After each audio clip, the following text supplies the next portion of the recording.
up. Alright, how about that? I'll lower the game audio even more. Might be a while before it finally adjusts in the stream.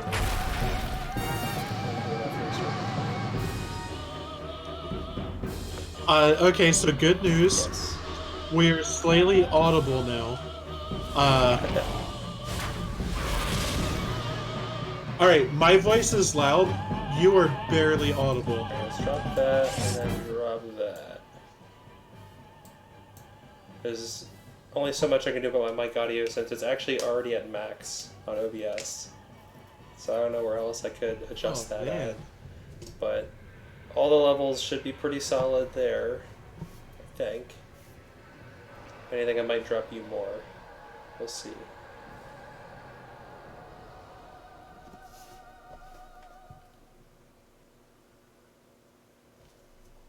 Okay, if you drop me, is there like some kind of master volume you can bring up?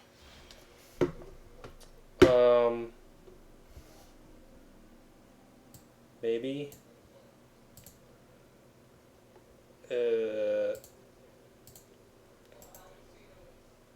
Volume mixer. Where's me? Oh, I'm not on here.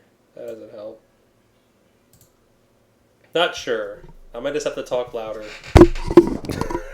Yeah, really get it. I would be like an old, like old people. Like, I just got to talk louder into the phone the further away someone is in comparison to me, so that they can hear me.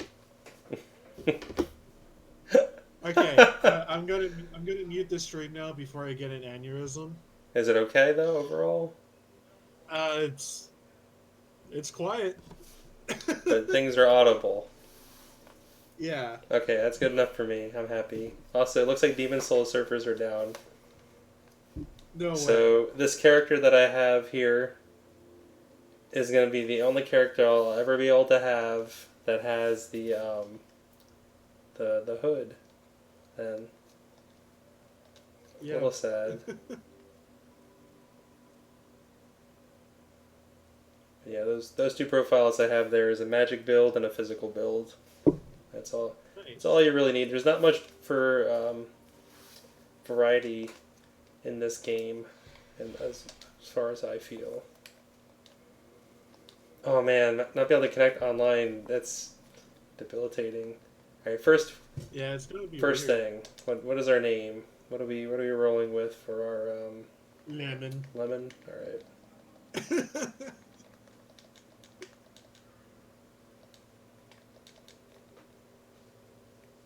Alright, we have Warrior Girl. This has gameplay effects, and only in this game of the Soulsborne series. I would argue that 3 has effects too. Mild. One character. Yeah. So, what do you want to be, well, Andrew? the question is, are we a physical build or a magical build? For a magical build, I'm playing a girl. For a physical build, I'm playing a guy. Look, dude, I just want to see you shred. You do what you want to do, man. I like being a mage. Mage is my go-to. Now, speaking of that, I don't want to be like, do this and then it not work out like all of our previous like Dark Souls streams. So in this game, there's lots of stats. Some do things, others don't. Some do things more than other things. Equipment in this game, and only this game, is gender specific in certain instances. And what's weird about the starting class thing here is that I can select a class that has the strongest defensive armor in the game, the Temple Knight, right off the bat if I wanted to. So if you're going to physical build, select Temple Knight. You can't go wrong there. Otherwise, all other builds see Royal. Now, as far as what we're going to do with the character, we're just going to try for maximum ugly or what? I don't know. I feel like you can just like default everything and just make her yellow. Random a bunch. Okay. It's the funkiest hairstyle that we got. With that. Oh, there's not even sliders. I can just collect. Oh, wait, no, details. Maybe in there I can,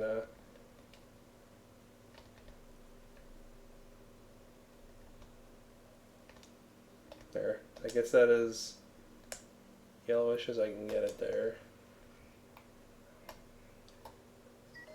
Honestly, in these games, it's not until Dark Souls 3 and Bloodborne that you can really start going crazy with the face. So I'm not going to even go that nuts with it. Other than make it look weird.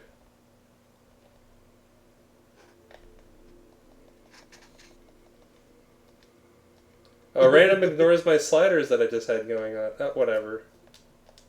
Alright, the Adventure of Lemon the Royal, let's go. Alright, so The Royal Lemon. these games are notorious in a lot of ways for their difficulty. And I'd say, at least for Demon Souls and Dark Souls 1, that it's kind of overblown. A lot of the difficulty of the game comes from you learning the way the combat functions. It's very much a series of games where you commit to your actions. Once you start performing an action, there aren't really ways of canceling an action. Except for Dark Souls 2, where you can actually cancel gestures. Gestures are pro in that game. We'll get into that when Dark Souls 2 comes up. But in these games, you're very committal to your actions, and so you have to be cognizant of your surroundings. Because if you overcommit, you get too aggressive, it can very much end in your doom. How I like to look at it is you press R1 or R2, and then your character makes sure they've filled out all the proper paperwork before starting to swing their sword. Yep. So each game has its own little story.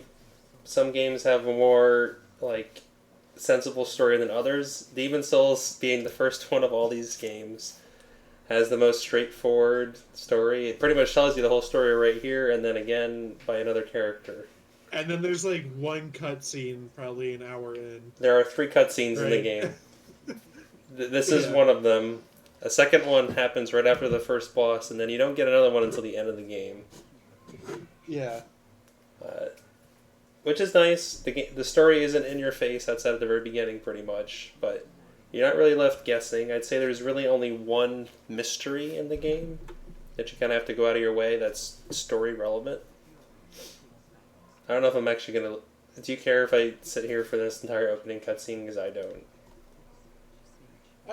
They're just listing off all these people we're going to meet soon. People that have entered the fog and have not returned. You're a nameless wanderer. It's almost done at this point, isn't it? Yeah, pretty much. I'll let it... Yeah, I might as well just keep let it. it go.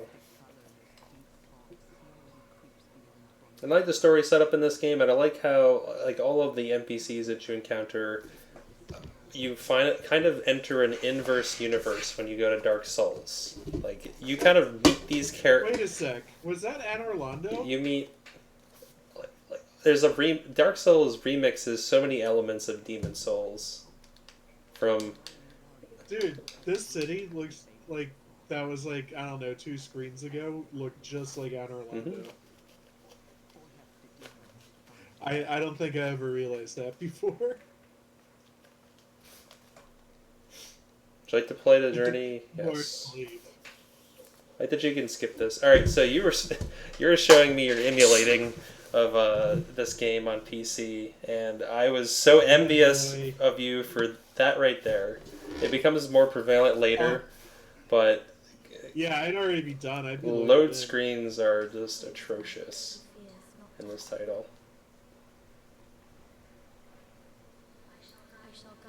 So, this is probably one of my least played, alongside Dark Souls 3 of the Souls games.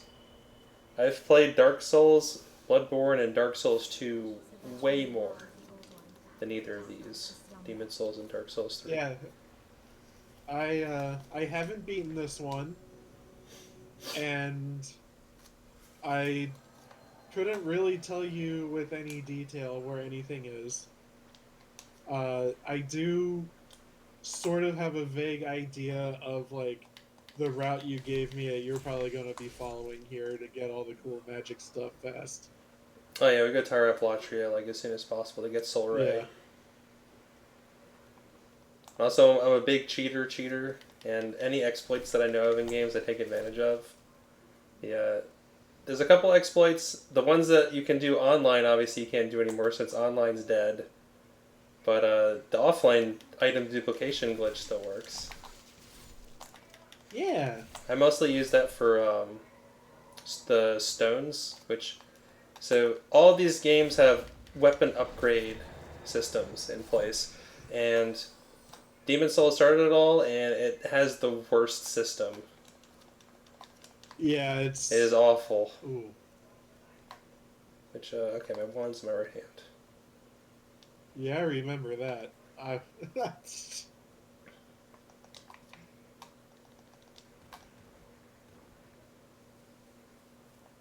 I'm just gonna run past these guys because I'm very happy about their efforts to streamline it in Dark Souls 2 and 3. it got better in every subsequent title. It's still pretty bad in Dark Souls 1. Uh, yeah, mostly from the way that there's like Boss there's weapons. tiers. Yeah, boss weapons are confusing, and then there's like tiers of upgrade too. And oh, so a curious little quirk in this game. So you were encountering this with your stream. Like enemies are dead. The moment you begin your parrying, they die. So Yeah. they're dead before the animation completes. It's pretty funny. Oh my one. You're already dead. uh, Oops. yeah. So I have a question, Yeah, Andrew. You gonna beat this first boss here? I'm gonna try to. He's tough. It's very easy to die to him, and that's purposeful. He didn't even attack you. He didn't even attack you. You just raised your shield up and stabbed him, and he was dead. I don't like those knights. They always chip damage me when I parry them. Well, tell him how you really feel. Oh man. Oh, all I have is half moon grass. Okay. Thought I picked up some other grass. I think I bypassed some grass. Gotta smoke weed every day. You can't ever bypass the grass, dog.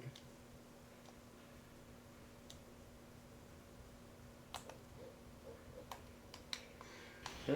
How do you feel about the healing in this game? So, this game started everything, and as far as healing goes, this game and Bloodborne, I don't like it because you have to replenish your healing stock all the time. Yeah.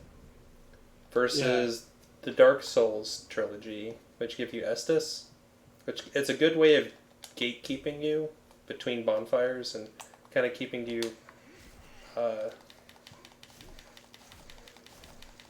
kill this guy. It's gotta be really rough to be the guy who's just like really down on his luck and is just like dying constantly, uh, has like no life because the game just cuts your life bar in half and then keeps going. And then also to like run out of grass and have to be farming grass with no life.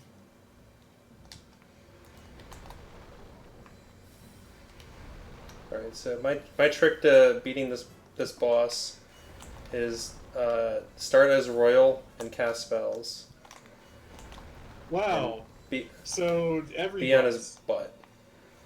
butt. It's like it's scary. It looks like you're gonna get hit by a lot of these axe swings, but like almost all of them are on his front.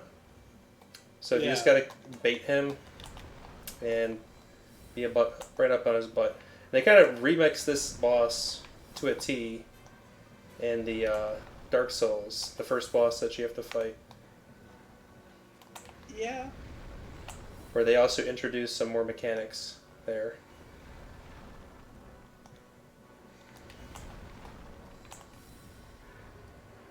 Alright, so the big thing that I'm doing a lot here is I'm not keeping my lock on. I keep my lock on only when I'm ready to cast a spell. And what's nice is you can hit the cast button and then wait to actually oops. to actually lock on. I kind of I do like screwed that. it up there, but Yeah. it's handy. Because of the ring that you start with as a royal, you're constantly regenerating MP. So I can kind of just do this until his HP is depleted, but I won't too much worry. So there's two instances of this guy. One here, one a little bit later. And then one in the section Ooh. that we're going to be going to next, Yeah. right? Pretty much. Oh, fuck. Oh, damn it. I was being so casual, but I thought I was far enough away to start healing. That X swing Yeah, goes damn. way further than I thought it did. I'm gonna know. I haven't played this He game. got you with like the little spike on the handle. That really sucks. If I was playing casually, I'd reset because the room you get into right after that has some upgrade shards, and I like getting those as soon as possible because I don't like hunting down shards. The moment I can start getting upgrade materials, I start snagging it and duplicating it so that I don't ever have to worry about upgrades. I don't duplicate souls because if you duplicate souls, you can kind of just overlevel and the game then has no difficulty. But the upgrade system in this game is so annoying and so grindy that I just try to circumvent it in every way I can. Can I? Oh, I can. Oh, sorry. I skipped that cutscene. I was curious if I could. Oh. Alright, so do I already have Nexial Binding? I do. Alright. Yeah, it gives it to you immediately. Alright, so I can show you something. The item duplication. Oh boy. Item duplication bug.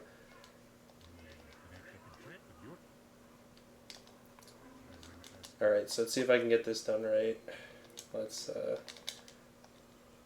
Nexial Binding equipped. Start talking to this guy. Are you able to dupe your ring and then like get like double MP regen? Oh, I can't do it with this item.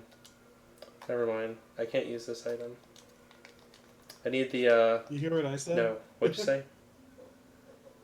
Are you able to dupe your ring and get double MP regen? So you, with the online duplication stuff, you can. The duplication thing that I'm using only lets you duplicate stackable quantity items. Okay. Things that you can give to the Thomas. Oh, I can't even go there yet. Okay. Damn it. Alright. So I need, I think it's called Evacuation in this game, but the teleport spell. Or Shard of Archstone to duplicate stuff. I'll get that in the first area, so let's just go to the first area and clear it out.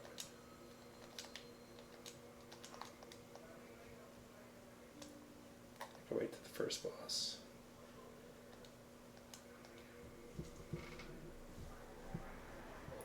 That guy's... It's called just Homeward in other games, right? Yeah, and Homeward Bone after Homeward Bound. Oh, we got a guy in chat that says you should be able to dupe with Nexial Binding. I know how to do it with the other one. I forget how to do it with Binding. I don't really have anything good to duplicate. If I hadn't screwed up at the beginning, I would have been able to duplicate upgrade stones, which would have been something I definitely would have wanted to do. But alas, it's okay though. I'll get more. For those that don't know, if you can make it past that first boss, you're then immediately treated with a boss that you encounter later that will kill the shit out of you to ensure that you enter the rest of this game here in soul form. And soul form's interesting. It has lots of quirks to it. If online still existed, you have to be in soul form in order for you to cooperate with other players.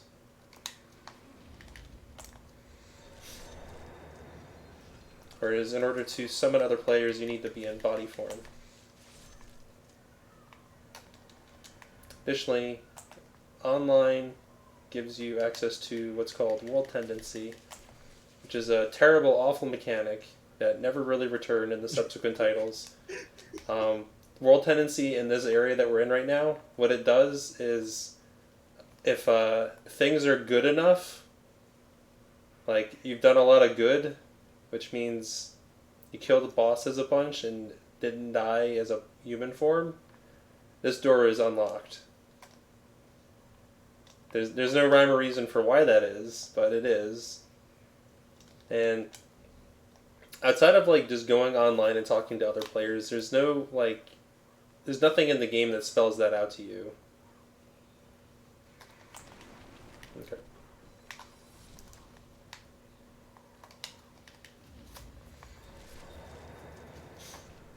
Yeah, I feel like there's a lot to be said for like game community coming together and like discussing mechanics and story and stuff, but I feel like Demon Souls in particular is like beyond obtuse. Like dude, like I don't know.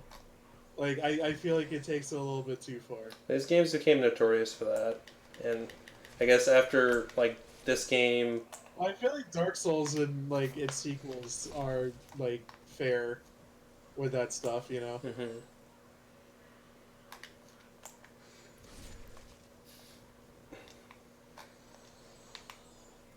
So It's just Demon Souls that makes like no sense to me. these guys should be able to fall down.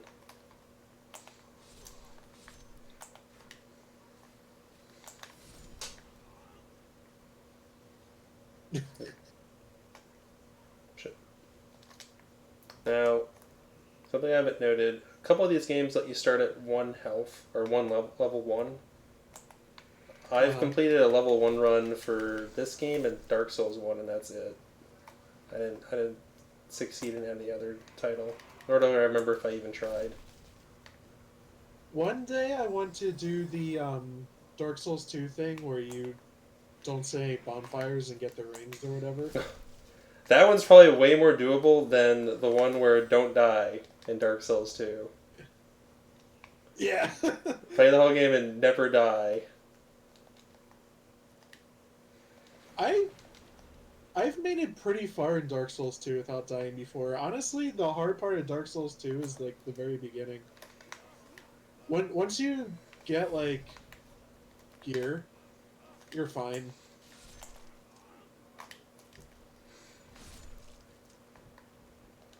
Alright, so I was going to start talking about soul form. A couple quirks with it. When you're in soul form, you actually don't make footsteps, which actually does make it so enemies are less inclined to hear you coming. That stacks with the effects of the Thief Ring, which you can get pretty shortly. I was gonna say I just remembered the thief ring in this game. Oh my god. Oh my god, I do not remember this area at all. I think this is somewhere in here a cannonball comes flying down. Yes. Uh, if you're pa- if you're paying attention, you'll see it before it does that. Okay. I think. I want to practice my parrying a bit more. Yeah, I do know it like crashes in this stuff and like opens another path or something, right? Okay.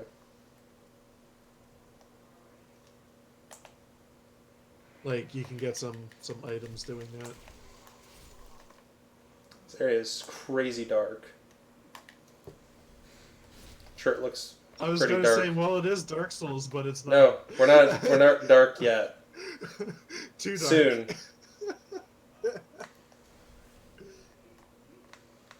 Those are just fire bombs.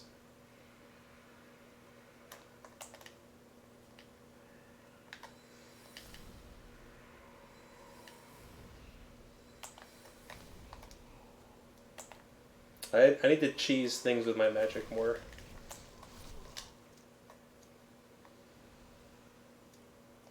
This is something to note of the various Souls games. This one and Dark Souls are when magic is at its most OP. This game in particular, but Dark Souls as well, once you unlock the DLC to that.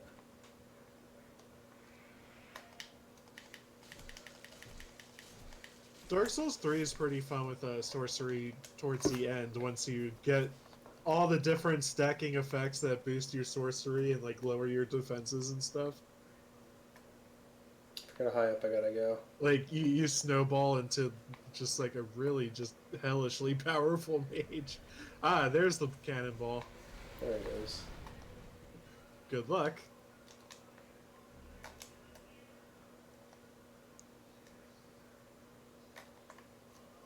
Let's kill this nerd first. Oh, my magic is just low enough that I don't one-shot with my crappy little soul arrow.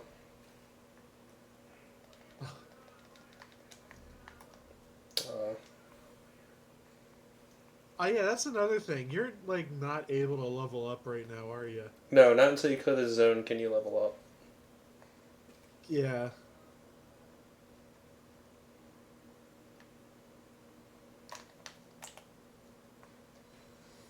Yarch. If I'm right, this area over here just has a very tough enemy that you can fight for no reason. Oh, the red eye Red-eyed phantom. Phantom. He's pretty easy though. I don't know. The thing Like is, he parries just like the blue yeah, but phantom. I always get chip damage from them, as shown earlier. Yeah. I can parry well, but when I parry the night guys, they almost always stick me a little. There's no reason to go over there. The item over there, I think, is just like slightly better grass. And I'm happy with my Yeah. grass I don't that I have remember. now. I don't need any more. Gotta puff and pass, Andrew. Yeah.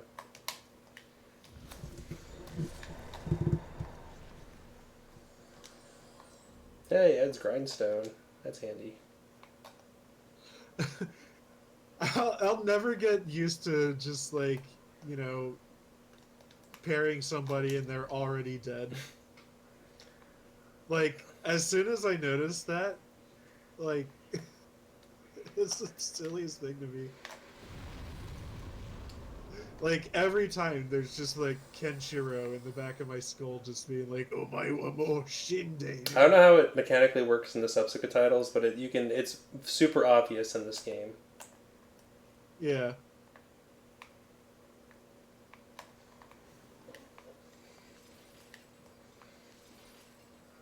Alright, so I'm going this way is backtracking. I like how This is cool. You actually cut the chains. I'd say this game does a good job, like they all do in their own ways, of tutorializing things without directly spelling it out to you, as you just make your way through naturally. Because this game and Dark Souls 3 are not really Metroidvania types, but like Dark Souls 1 and 2 are, and Bloodborne to a certain extent. Where there's lots of backtracking, unlocking of new, getting a new ability or a new pathway. And you can, like, usually it's like a key. And you can start making your way through other zones. Alright, so this is like one of the reasons why I think you start as a female. Going mage here, I think we get our first female only gear, which is a direct upgrade over what we've been rocking. And it's ragged gear at that. Get the cling ring, which boosts my health.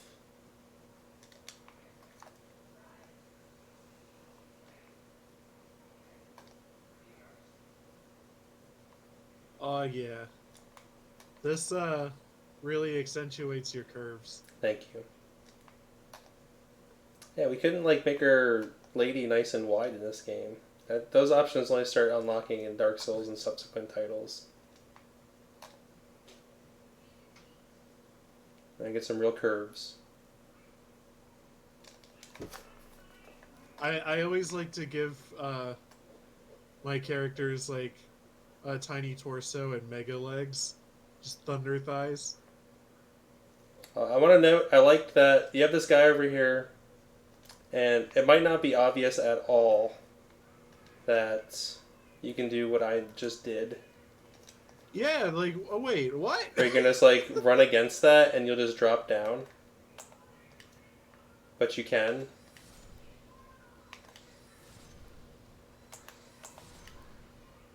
I forgot that that's where you get the thieves ring. Trying to kill some of these guys before we drop down. Alright, so we got the Solar Vestora equivalent in this title. Mm-hmm. Literally the prince's, the son, or the son of the king here. Whereas Solar is only hinted at possibly, being family to Gwyn. Yeah, I was gonna say Solaire isn't necessarily Gwyn's son, right? Like he could be the Nameless King's. I think at this point, the Nameless King in Dark Souls 3 is considered the that lost son of Gwyn. Oh, But yeah, that's like not like many things in that game. That shit ain't spelled out for you. Oh man, I can't wait to get a better weapon. This weapon sucks. oh, did I ever tell you I did buy that lore book that came out recently for the Dark Souls games? That could make the other playthroughs we were planning interesting. Ooh, okay. I love my lore. Yeah, like basically what it does is it picks a subject, say uh Quelaag or something, and then it kind of chronicles every piece of gear, everything that somebody says, and kind of makes it into kind of like a chronological story almost, Okay. just based off of like item descriptions and stuff. Alright, I got my scimitar. I like my wide, sweeping weapons more than my frontwards, pokey weapons. Probably sounds like hearsay, since those are typically the most powerful weapons in their games. The pokey weapons.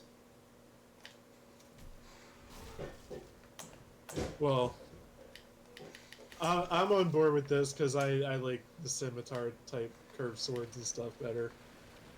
I like it when you can get like crazy, like attack and jump backwards effects. Oh man, this game is chugging here. Oh yeah.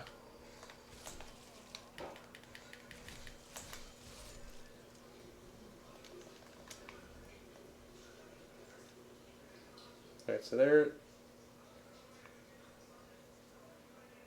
What the hell is he up to?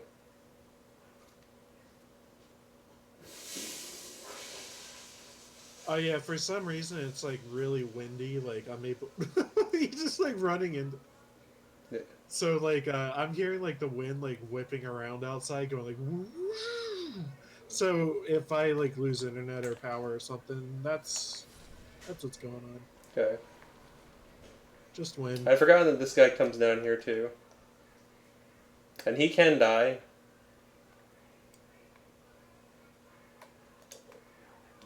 It's like unlikely, but he could. I think he has Regenerator Ring on, which is why he's like glowing all the time. He's just got a powerful aura, Andrew. You can't help but like him. He's a swell fella. He gives you some pretty good stuff. He's the hero. Oh my god, this area is so dark. Oh. I gotta be careful that I don't hit him too much.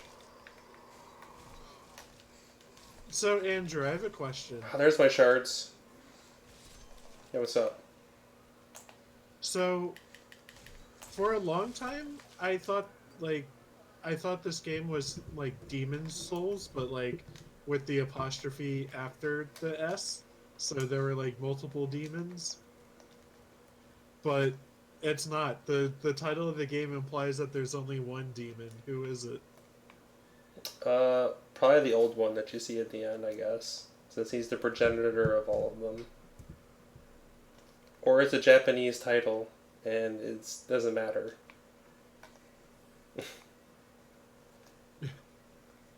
Like, it's just a general English language fuck up. That's also a possibility.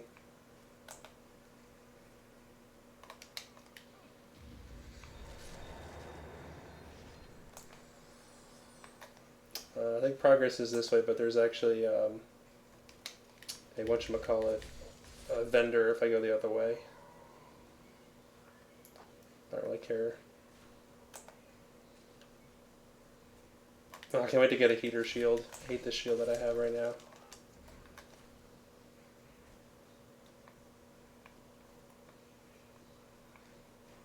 So I'm kind of getting ahead of myself, but something I like about this game is that right after you finish this tutorial zone, you pretty much have the whole game open to you. You can go in any of 5 directions, and they all lead to progress. Whoa!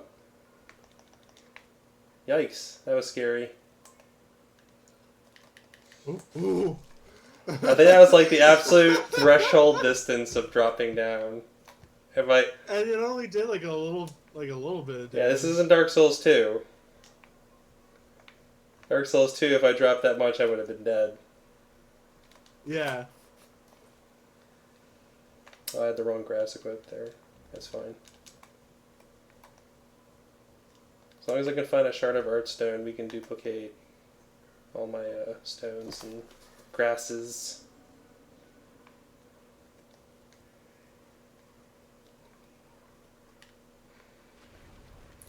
Frame rate. Drop these balls all over these enemies. Very satisfying. The fun thing about these being like physics objects is that one time I started running and one of the balls like left the gate like really late. And so I was like in the middle of these balls and I had to like try to run. I don't think it worked out for me.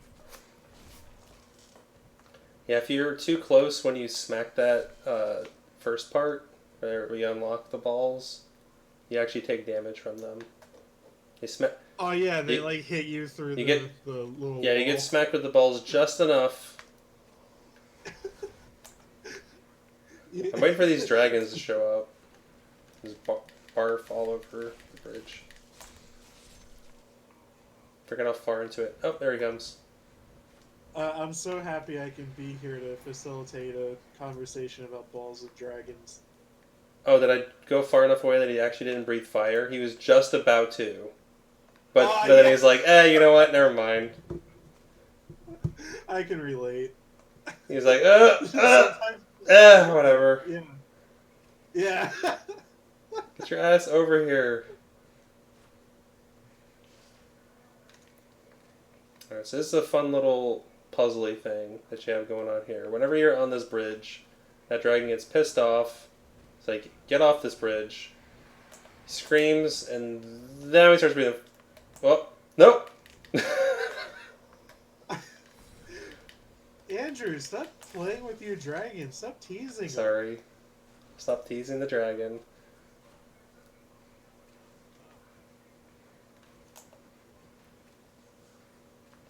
That should have been good enough.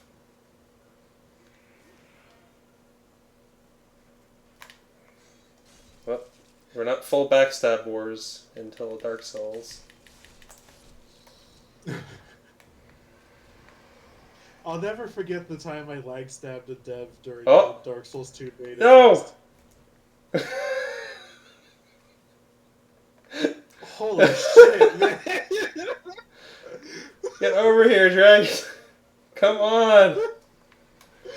How are you this bad at this? I can't believe this is the first wall in your run.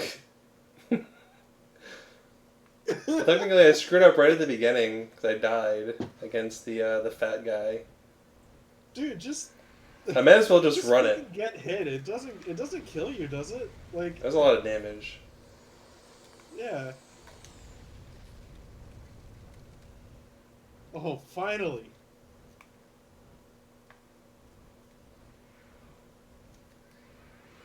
Alright, so now he's locked into this. He's actually not going to go away. He's going to keep doing that until I head over here.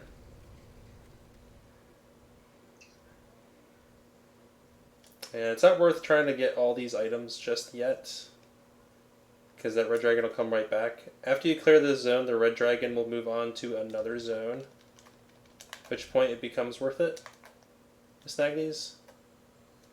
The only thing worth grabbing is down over here, I think, is where I can find Shard of Artstone. I'm like questioning like my knowledge more. Yeah, that's right. I am not like this in Dark Souls 1. I definitively know where everything is in that game. But I'll never forget the time you guided me through Sen's Fortress via phone. yeah. Skype on my phone. Alright, so I'm cleaned up. It's her. There we go. Keyframe back on. Oh man, moving the cling ring to the other ring makes me lose HP. That makes sense. You took it off and then you put it on another finger. The Yeah. enchantment is not on you for all of a second. That's long enough.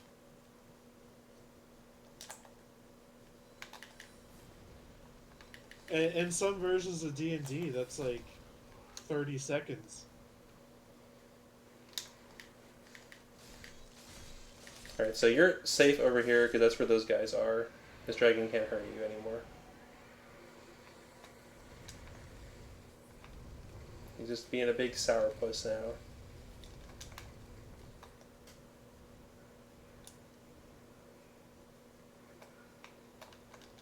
Alright, so this whole jumping around, going all over the place in this dungeon, in this level, is just to hit this one switch. That unlocks the boss door. Like, I could just go and kill myself right now, and then I'll spawn at the beginning again. I can go fight the boss. But then I'll lose all my souls. Also, I miss out opening one more shortcut. Also, this boss is incredibly fun to clown in New Game Plus with Firestorm.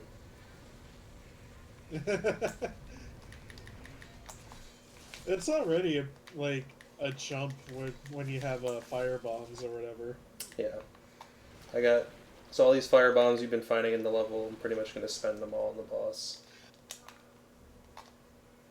It's kind of the last moment there that they're useful. Items that do set amounts of damage are... Oh, how my shield come off? That do set amounts of damage are, like, at their most inferior in... Whoa. In this title, and as well as Dark Souls. Also, I am totally forgot how many dudes there are in this room. So I'm backing the fuck off. Oh. Fucking walked into a stag party. Yeah.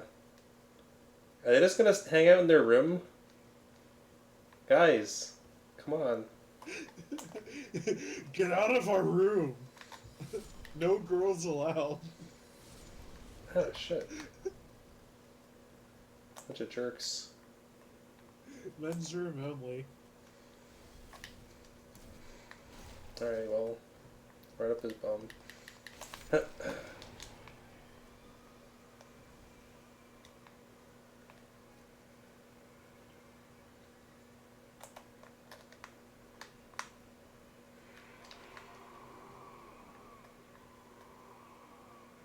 Oh, I could have gotten the Molt to do that.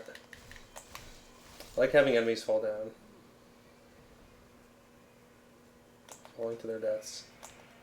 Alright, these guys. This is a preview of the boss we're about to fight. And they're annoying when you're fighting them like this. They basically take no damage if you're attacking them from the front. You gotta hit them on the back. Once again, that's nice. Previewing the boss. You get to see what you're about to be up against, and kind of gives you the skills necessary to overcome the boss. I'd say most zones are like that to an extent.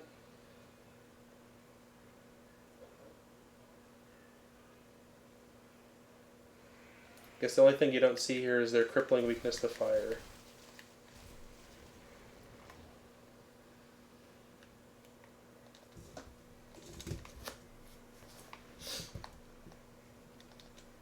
The torch zombies should be able to hit the phalanxes with fire. Oh man, I just realized with no online. So I mentioned world tendency. There's also a thing called character tendency. And character tendency in the game, like just not online, all it does is unlocks 2 rings. Friend ring and foe ring. And they're both like only online things that like do anything. But I'm pretty sure one of the achievements in this game is find all rings. So without online, good luck.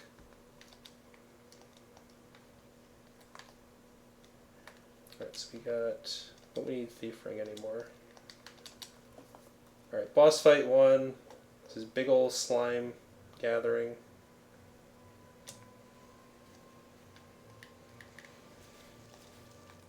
Kill them all. kill my frame rate. Man.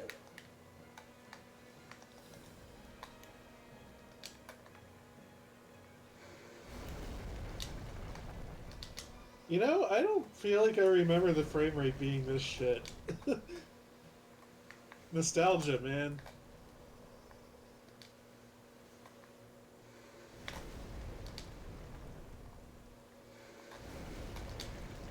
So I pretty much just spent all my fire bombs. Just killing as many of these guys as I can. Once you kill all the little phalanx, this boss doesn't even have any way of attacking you anymore. He'll just ineffectually try to get away from you.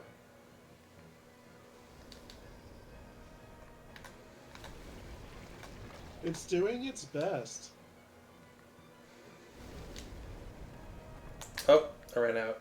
Wasn't even paying attention. Would you use an Old Spice? Yeah. Oh no! Yeah, you drink Old You Spice smell good in this now. universe. Hey, you smell real good now. Right. Oh, I can't wait to get Soul Ray. Soul Ray is so busted. That's the piercing Yes. And its damage is so nuts with the way it scales off of your magic stat. one, right? Yeah. It's pretty much the best like spammable spell in the game. You can get it from, like, it could be from the very next boss. Mm-hmm. It's awesome.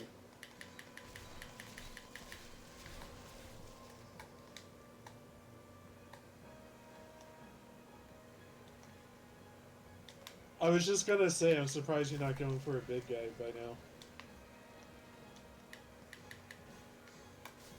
Just gotta be careful I don't get too many enemies on me.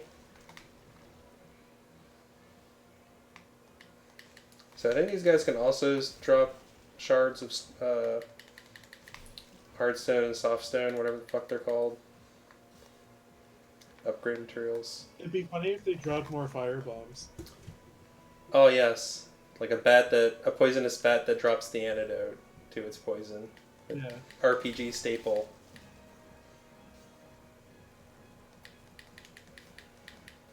It totally makes sense.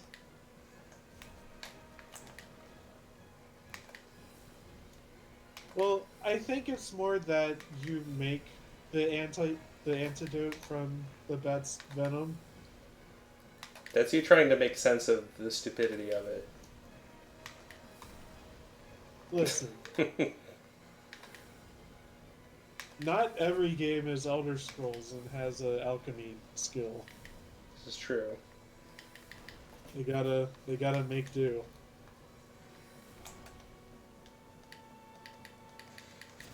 Also, I just don't want to ignore that you've been doing like 69 damage every time, so Pretty great. nice. Very nice. Also, killing the big cheese there kills all the rest of them too.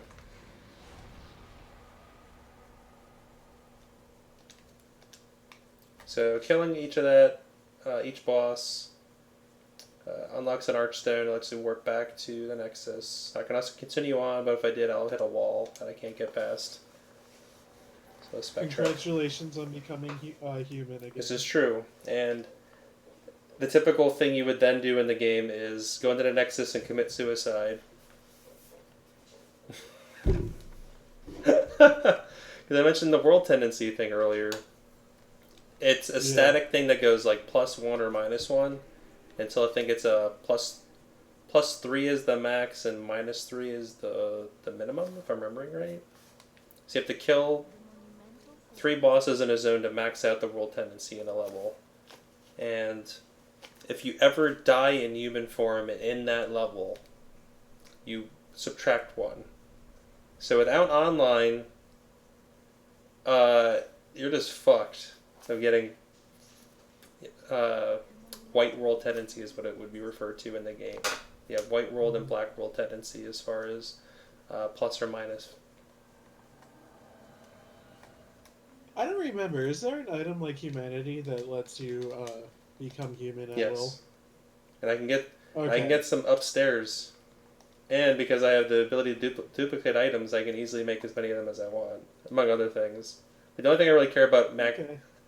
like making multiple of is oh, let me give this guy his thingy. I gave him a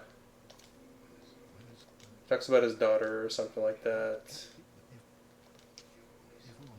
And I think I can give him how the hell do I give him the jade ornament? Oh, here we go. Give jade ornament. I like it. It defaults to no. I'm gonna say no. You can't have this reminder of your dead daughter or whatever, and it does nothing for you. Yeah. I think you can trade it to a crow, and that's it. It is mine. Like you can trade it to the crow for a crappy item, probably. Mhm. All right, so I set it up right. If I did, I'll explain it. Oops. I think I just fucked it up. Shit. Proud of you, son. Crapola. Fucked it up. Oh god. Alright, I get one more shot at this. Let's, alright, so buy an item, have the item selection up, have him yell at me, activate Shard of Artstone, hit start, talk to this guy, deposit an item, and I want to deposit my Shard of Artstone. Oh, oof, okay. We're good now. So what that just did is if I go in here and withdraw, I have 1,024 shards of Artstone now. So now I can fuck up as much as I want, it won't matter. Whew. That's scary. You apparently can use it with Nexial Binding, but it doesn't work the way that I know how to do it, which is what I just explained. Like, for whatever reason, if you open that vendor's inventory and have an item selected and then walk too far away, he has what every character throughout all these titles will do, which is, hey, why are you walking away from me? Or some kind of dialogue along those lines. Yeah. And he'll say that. Yeah. And when he says that, if you activate a teleportation item and then cancel it, if you talk to whatever his name was, I already forgot his name. The guy who inventory guy. You can then just deposit items, and for some reason it just maxes them out. So this is the item you were talking about, by the way. Stone of Ephemeral Eyes that lets you turn into a human whenever I want. Yeah, I don't know why I thought this, but I thought that our friend in chat says Thomas facepalm. Yeah, I'm sure his name was literally on the screen a moment ago. I'm just gonna say this game and Dark Souls 3 are my least played titles. I played the shit out of Dark Souls 1 to the point that I wouldn't doubt if I have over 1,000 hours clocked on it. Like Steam can only note so much of it because I played a lot of it offline too. Yeah. How much do I have in Dark Souls 2? Because that was my game. I played Dark Souls 2 a ton. Okay, I have 301 hours in Dark Souls 2. Alright. Well, also I played it that little bit on PS3. Oh my not that much. God. at least like a dozen more hours than that. Yeah, we were talking about frame rates a moment ago. That one was that game a special kind was of like stone cold unplayable to me. Yeah. And I played through Dark Souls 1 on my crappy laptop that the frame rate would drop so low that it would kick me offline. And I played through that game my first couple of playthroughs like that. Dark Souls 1. Talk about me learning about overcommitting. Like, I'm fully cognizant when I played that game. Where it's like, yeah, you click R1, you're in it for the long run there. Because your attack slowly comes out. Oh, Civil, how are the audio levels? We kind of struggled with that at the beginning. I think I got it set up based off of what you were talking about. It looks okay on my screen. Yeah. Looking at the bars. Obviously, we want to be a little louder than the game, but I don't want the game to be like mute. Yeah, yeah, We expended effort just to get all of the audio working. yeah. The issue is that like there was a cutscene playing and I could not hear you at all during the cutscene. Okay, they say it's good. Awesome. All right, so this game right Cool. now is explaining like pretty much the entire backstory, which is this is the only title that ever does that. None of the other games do that to this extent, at least. Like the other games might give you a little bit of an idea, and then at that point it's up to you to figure it out. But this game lays all the cards out. We know what we're doing. We know what's going on. Talk to this one person. Now all the other archstones are unlocked and we can wander around. Um, oh. Oh, I know what this does. Okay, so I think if you say no, you're fucked out of ever getting the friend ring. Or if you say yes, if you ever have perfect character tendency and you said yes there, they'll give you the friend ring later. The only way to get perfect character tendency offline is to kill every Black Phantom enemy in the game. And certain Black Phantoms exist in perfect white world or perfect black world tendency in certain levels. So if you're trying to get like every single thing in this game, it can be an insane slog. I say that from experience because I got everything, even the pure blade stone. So I only sort of talked about this, but let's go into it. So this game has various types of upgrade ores, and this introduced it, and it is so frustrating because there are so many different upgrade routes. Some that just suck and are just total garbage, and others that are just far and away the best upgrade route in general, based on your build, like what stats you're upgrading for your character. But man, there's so many variants as far as how to get certain pure stones. The pure stones are what are necessary to max out a category. Like if you want to get to a plus 10 weapon or whatever. And because some of them are random drops, there's no guarantee that you'll ever be able to fully upgrade that weapon unless you just grind forever. And you'd think, well, it's like, alright, well, there's a stat called luck. And it does have to do with item discovery, so, oh, well, clearly I just want to, upgrade luck a lot. But the way item drops work in the game is that luck does nothing valuable to you because it'll just increase the likelihood of getting a common drop. Because the game kind of just rolls for a drop, and the higher the luck, the higher the chance of a drop occurring, and the higher the chance of like the most common occurring. Like all of the chances go up, but you're just more likely to get a common drop if you have a high luck. And luck is actually directly negatively impactful if you're trying to go for a rare drop on an enemy that always drops an item.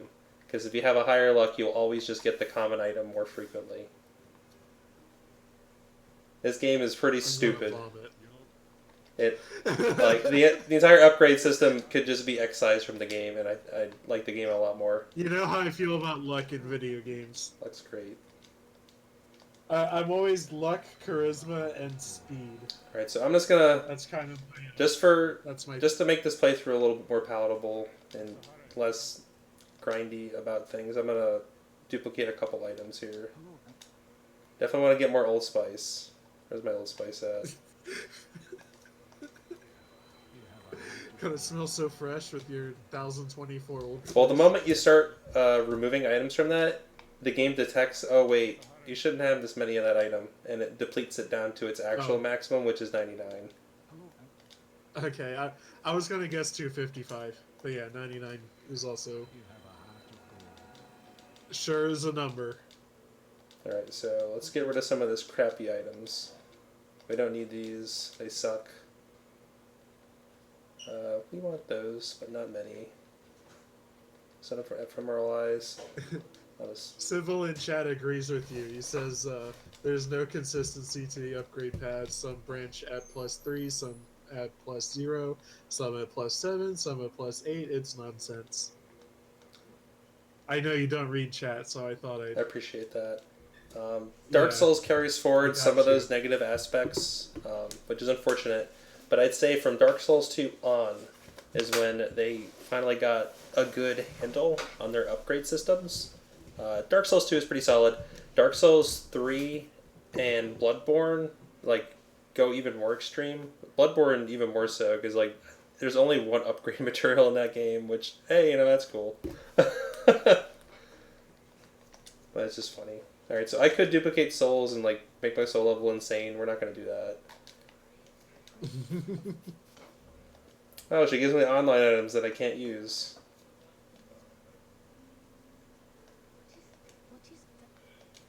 Alright, seek soul power. I'm going to touch her and get some soul power. So, there's a bunch of stats here. Every build, with the way how imbalanced magic is in this game, every build, even a physical build, wants some amount of faith just for second chance, which you can get later. Second chance is not so in this game because like instead of dying, you don't, and you just get like a little bit of your health back, and then you can just cast it again. So it's just very mean and annoying. Like just expect it in PvP, which no longer exists. Instead of dying, you don't. Also weird. It's like certain stats are strange in how they're set up. So it's like all right, vitality, HP, item burden, and physical defense. And endurance is your stamina and equip burden, and a bunch more defenses. I'm pretty much never going to touch stamina on this build because we're magic and we don't care about the equipment as much. We're going to be wearing pretty lightweight equipment, so burden will never really come into play. But this game has item burden. It's the only game that has it. You actually have an inventory limit, which is why the stockpile Thomas is so important. And it'd be very stupid if you just killed him right now, because if you did, you'd have no way of storing items. Every character in this Nexus, except for the Maiden in Black, can be killed. I can kill all of them. And I guess the kid up top too I can't kill. But outside of those two NPCs, I can kill all of these people. And some people have the monumental. You will respect him. He's very respected. He's the last of his kind. Which kind of goes into how bleak this universe is, because if all the monumentals are dead except for him, he's the only one holding back this old one. Or I guess holding on to this seal of the Nexus, which binds the old one. So we've got a bunch of stats, item burden, blah blah blah. HP is nice. We'll upgrade it eventually. Intelligence is your how much you can allocate spell-wise, as well as your MP. MP is shared between both miracles and sorceries. So even if you're going like with miracle build, you still need to upgrade intelligence to be able to cast them. Are you going to be getting the catalyst that like halves your HP? Yeah, you go through all the way through the Tower of Lost to get it. Like there's only like 4 catalysts in this game. A crappy one, the one I have right now, which is the equivalent to the crappy one, but I also get some MP too. Then you have the Insanity Catalyst, which is what you're talking about, which does an insane amount of like upgrade of your magic power, but it halves your MP pool. And then Talisman of Beasts is technically a talisman, but it also casts spells. So I count it as a catalyst as well. And so Faith increases both Miracle Power and Miracle Memory, whereas if you're going Sorcery, you need to upgrade both Intelligence and Magic. Magic Power for Magic and Intelligence for Sorcery slots, but Faith does both Miracle slots and Miracle Power. Kind of weird. Strength and Dex are just damage things. Dexterity has increased safer landing, but I think we already witnessed how safe we are from falling anyway, so that doesn't matter. I'm basically not going to touch any stat on here that isn't intelligence or magic. A little bit of faith later, but only so I can get 2 miracle memory slots. Is there an equivalent to the cat ring in this game? Because I know how much you love that ring. I'm not sure. I think it premiered in Dark Souls 2. I don't remember it being in this game, and it's not in Dark Souls 1. So right now, like the only thing to really upgrade is like magic power. I'm gonna upgrade intelligence so that I get two spell slots, and I'm gonna back out because I think there's already a dude here that I can talk to.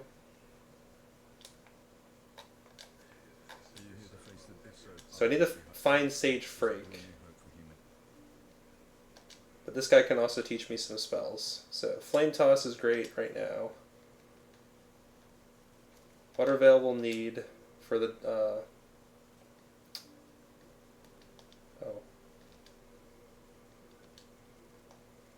Why didn't I buy it?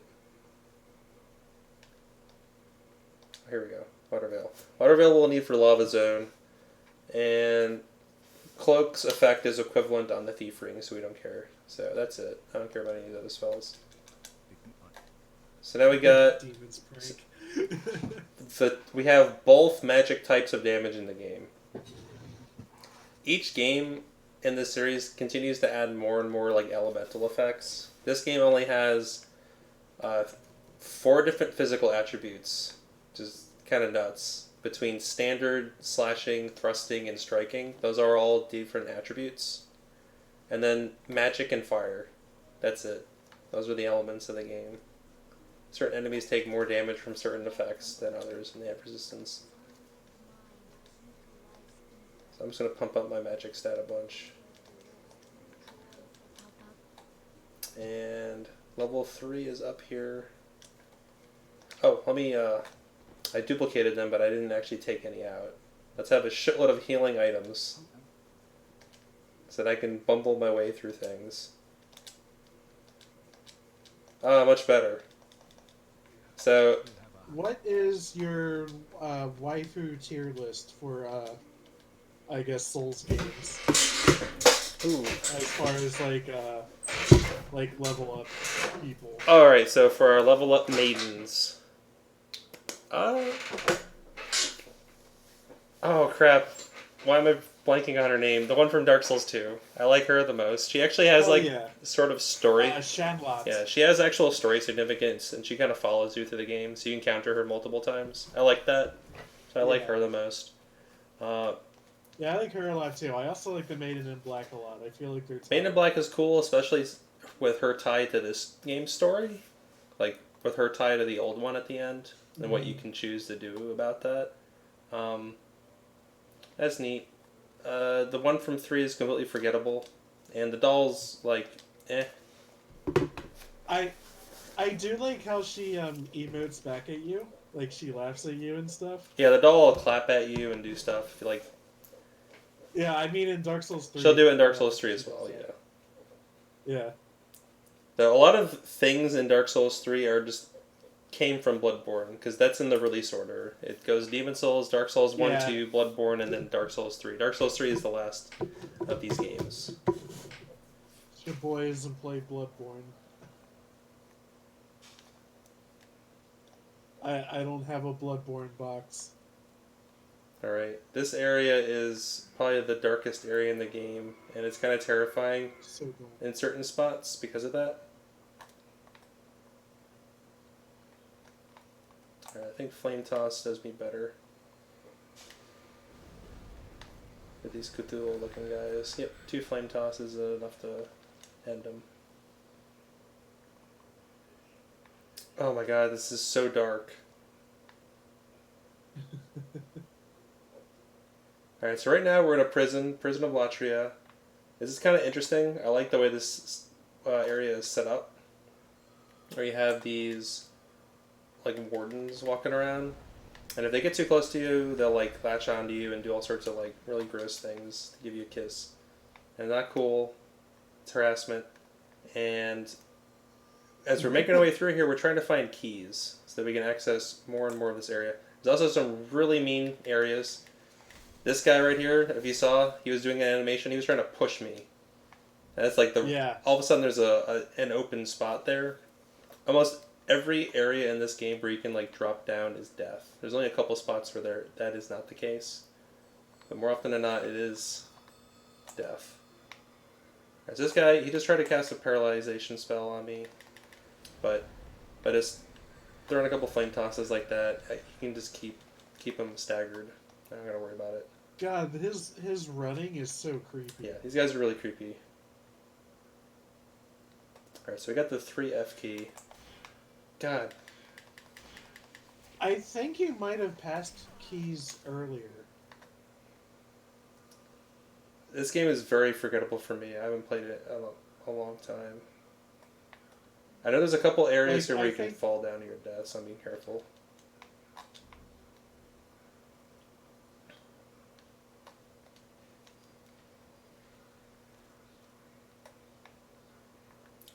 There are treasures in these. Mercury Stone is one of the garbage weapon upgrade paths because it just gives you poison. I'm not going to open any of these. I don't remember anything good being in any of these um, cells. Like the good items in this zone are on the critical path, so I really don't give a shit. The only important jail cell to open is the one that has Sage Freak in it. Because you can't just do enough to get the demon soul that can turn into Soul Ray. You need to also rescue Sage Freak, because he's the one who can convert it into the spell. Yeah, more Mercury Stone.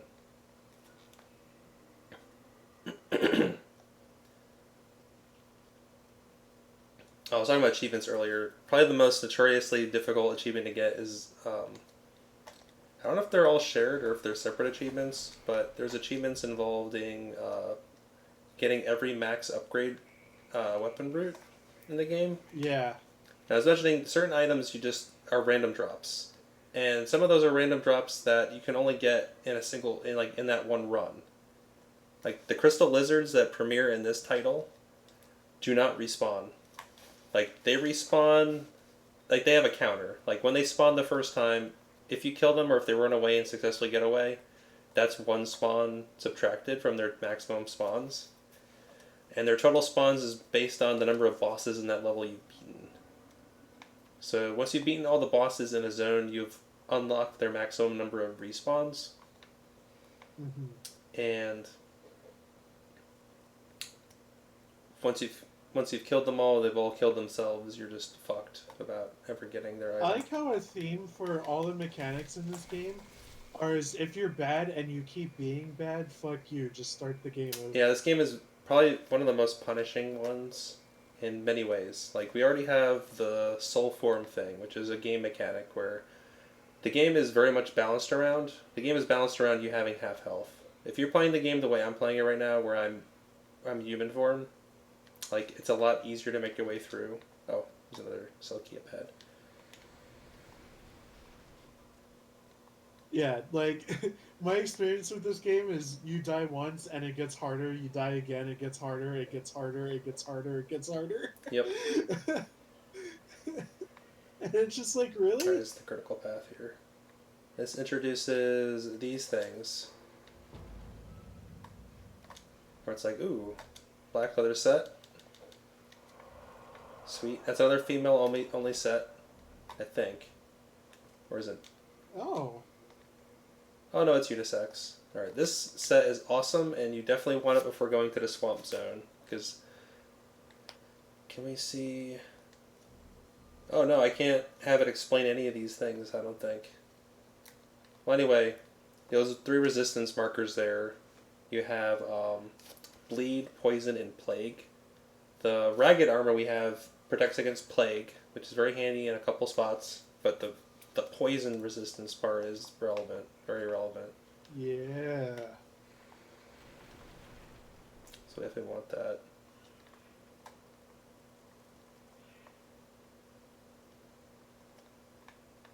Fuck. Oh my god, it's so dark.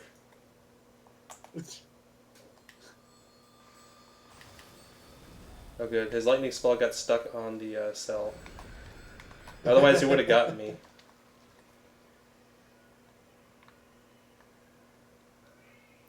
Alright, key over here. Alright, I think the spot that I've been freaking out about is right over here. Where there's a hole in the floor. Uh-huh. I feel like that's the case. Like you got a body over here. Yep. So it's like, ooh, there's a shiny. You just go running, and you run right off into that hole there. I like tricks like that. Those are great. Those, once again, go back to my mentioning of this game very much encouraging, this one and Dark Souls one especially, about you being very careful. about your actions. Like, you already have to deal with the fact that you can't cancel your animation. Once you click a button, you're devoted to it. You can't jump out of animations or animation cancel. I got another dude here.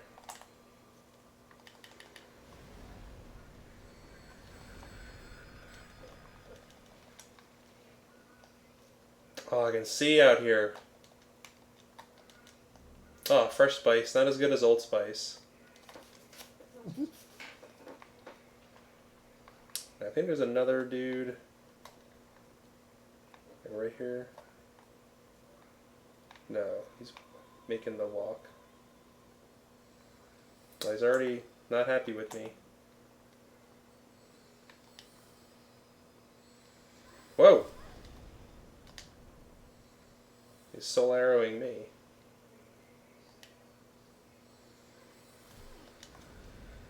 Rude. Oh, I love the dances enemies do on their death animation. Oh my god, sorry. I'm gonna have to like look really close to the TV right now. You know what? Hey, I can fix this for me. This won't be visible for you guys. Let's Are you turning your brightness up? picture. Come on, TV. Oh, this remote sucks.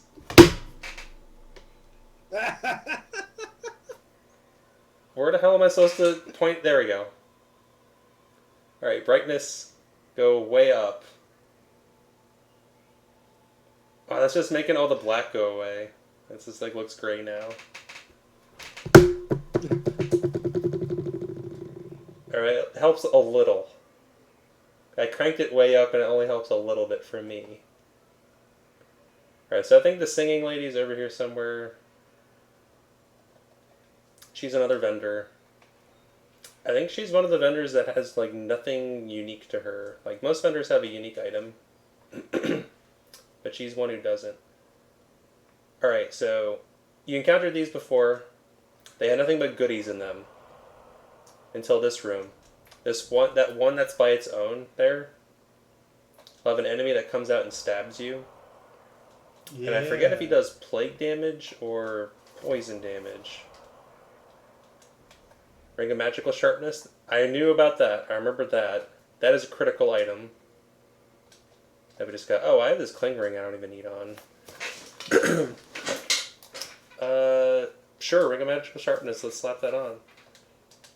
So, all the magic increasing effects in this game are pretty cool. I like the way they function and that they increase your attunement to magic to an extent that you do more magic damage, but you also take more magic damage in return.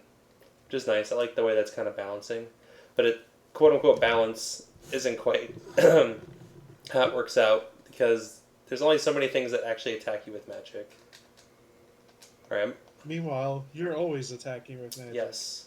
So I'm going to presume this guy's going to poison me, so I'll just equip the poison thing. And there's nothing to be had from that. That's like just a trap. Oh, he's still alive. So as a big fuck you, I think there's another spot in this zone that has something like that too. Alright, so I can go get that item that was a trap earlier. The vendor's in here. So you couldn't hear her, Kevin, because you don't have the game audio. Yeah, I can. But I can hear it coming from your microphone. Oh, that means there might be an echoing effect on the stream. I'm sorry. No, it's very seldom. Alright, so Ajite. That's the crappy catalyst. We started with a better one. And Ring of Avarice she sells, but I think you can find it elsewhere. Costs you 50,000 souls, and it means you get a little bit more soul from drops. So it's basically a question of, so how much are you grinding? Yeah. I mean, I can duplicate souls, so I don't care. Like, I'm not going to do that. That's a little too cheesy. Like, I duplicated these items that heal me because I already knew I'm going to take damage here and there just from me kind of just casually playing right now. Yeah, keeping it chill. Oh, I can't carry any more of this. That's probably Old Spice. Watch this. I'm gonna eat some Old Spice. Let's see. Am I right? Yeah! Got some more. Alright, so Sage Frake is right over here, if I remember right. But we don't have the key that lets us get in there yet. We can talk to him, though.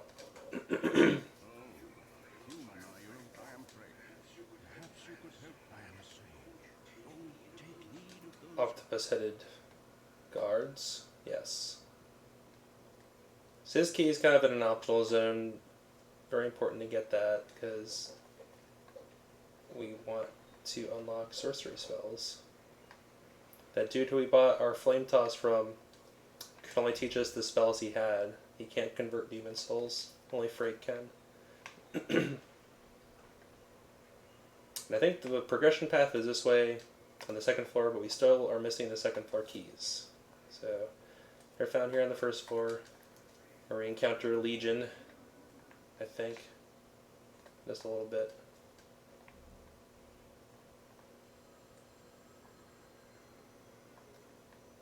Oh my god.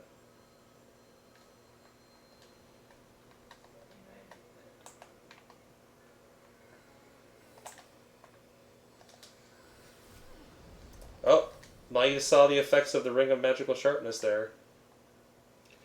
Oh, you get wrecked? You saw how much Oh, damage yeah. I took. That's fair. I'm not taking it off. This is the zone that is all about spells. Bunch of spellcasters, and this is where you get the demon souls that convert into some of the best sorceries. Yeah, I'm assuming these jailers are meant to be like mind flayers.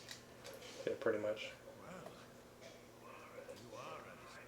Oh, hey, it's that guy you need a tendency for, right? Yeah, you do. Increasing roll tendency removes this. This rubble goes away. So I can go to that jail cell. Wonderful. Man,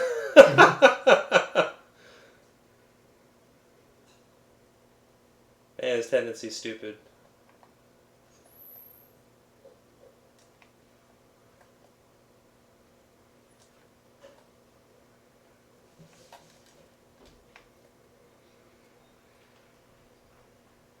I think Legion's right here on my right. There he is. The Legions can throw around spells, like Solar Eyes. Yep, there he's going. Poof. I don't know if his spells will just straight up kill me or not.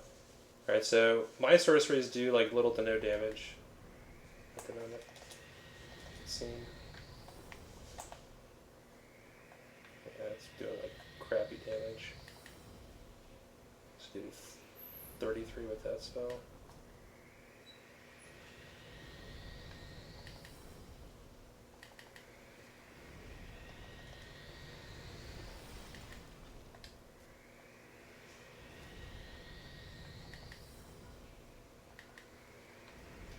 Sorry for how boring this is right now.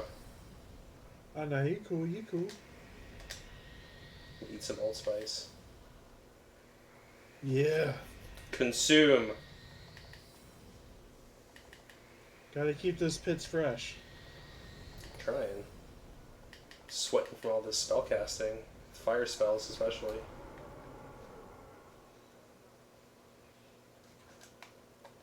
Oh. I don't even know what the hell that is then. Alright, there's a bunch of dudes just kind of like hanging in these jars. And I could kill them, Yeah, I feel but that. if you like free them, they get all excited and just start kind of like waving their hands at you and like they're cool. Yeah. So I got a posse now. Alright, I was mentioning crystal lizards earlier. You got a crystal. I don't think I heard about these guys. Yeah, most of the prisoners in here are like super happy when you help them out. The frustrating part is that when they do this and give me no choice. Oh yeah, you can't like move. But even when I attack them, they're chill. So we're cool.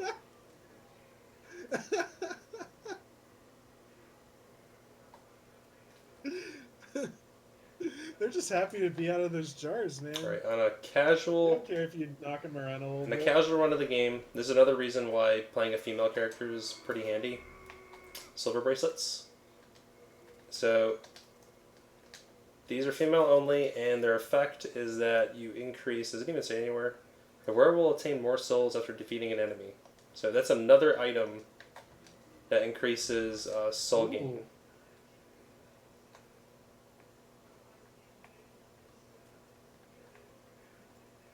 I forget where the remaining keys that I need are on this floor.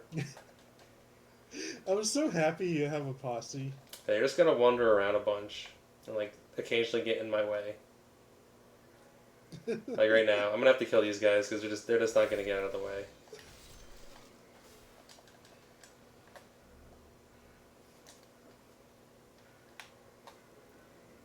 But they're chill. They're pretty cool. I think it's only this zone that there's characters like that. All right, so I was mentioning a moment ago, we got a crystal lizard over here. The moment this guy dies, like drops into a pit or anything like that, that's one respawn countdown, and there he goes. And there's a hole. What's nice about this guy is he does kind of teach you about this hole. Or, oh, maybe he didn't. Should be a hole over here, I'm pretty sure. Like, he runs, and he can run right off a cliff. Or is it the other side? Nope, there it is. There's a hole right there. Oh, god damn it, guys. Look at what you made me do.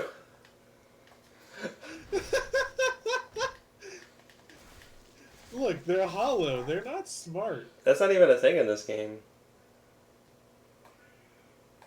That's not a thing until Dark Souls, but the whole hollowing thing. True enough. They're just like a bunch of zombie guys. Alright, there's no hole on this side. The only hole is on that side. There's only 2 holes that you can drop down. So, over here is progress. We need to make our way through the frame rate and into this spot over here. I forget if it's Moonlight that's the magic enchanting stone. Not that I would ever give a shit about enchanting weapons and attacking with weapons once I get better spells. Oh, S-Stock. Alright, I think I found the new weapon. So I mentioned I don't really like pointy weapons much, but the S-Stock is just... It has such insane range. It's one of my favoriteest weapons, especially in Dark Souls 2. Can I drop down here? See, in Dark Souls 2, if I'm going rapier, I like the, I think it's just called the Chaos Sword, or whatever. Oh. That you get from, like, the dark guy. I don't remember. I don't remember his name. It's a dark guy. Yeah. The guy... But you know what I'm talking about? Like, you need stats to join his, to make him like you. Yeah, he's the guy who, like, sits in a corner just staring at the wall. Yeah. I like his rapier. It's a good one. You can like stun lock people with it. Alright, if you're, like, really good, Oh, that God. ballista thing, you can roll through it. I just got flashbacks. You can actually no. roll through those arrows that it shoots Yeah, to man. progress, but holy crap, is that tough. Oh man, the flashbacks. Like, I've watched speedruns, and it's possible, but I suck at it, so I don't bother. There's a way of getting around the backside of it.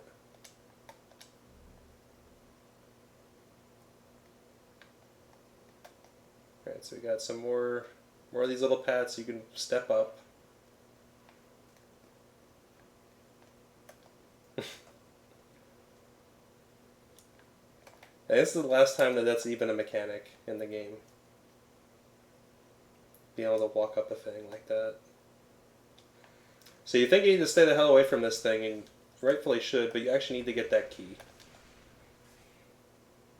And you don't, like, grab it, you don't need to go so far forward that it actually hits you.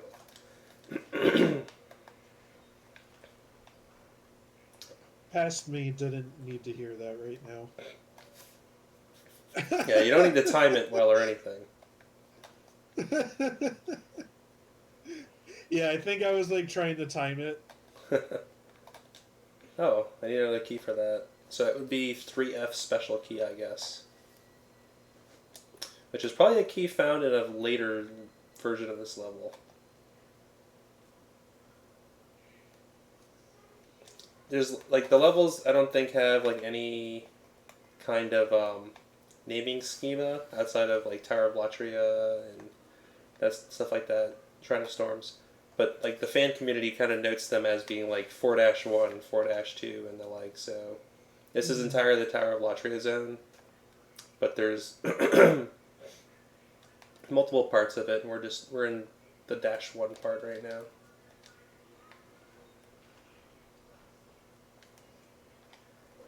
Alright, so we got some more Cthulhu dudes up ahead.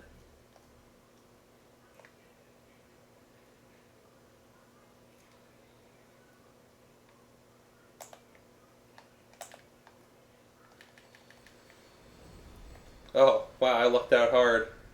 His lightning spell got stuck on this coffin.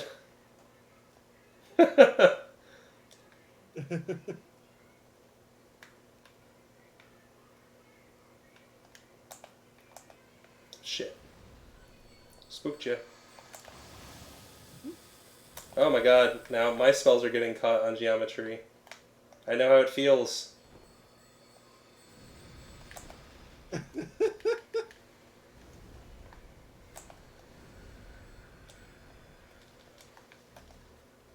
Yeah, those guys are just crazy scary.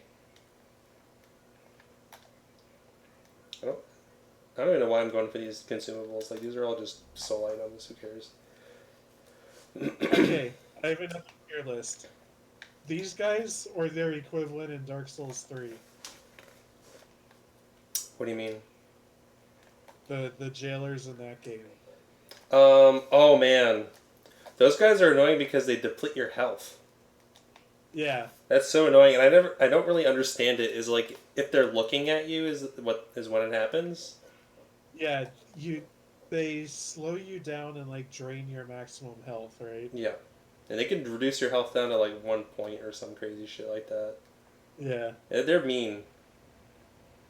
Well, that's like with everything in these games. They just keep getting, because of how notorious these games became. The sequels just had to get like up the ante. Is like kind of how I see it, and that's just like going to the nth degree with that shit.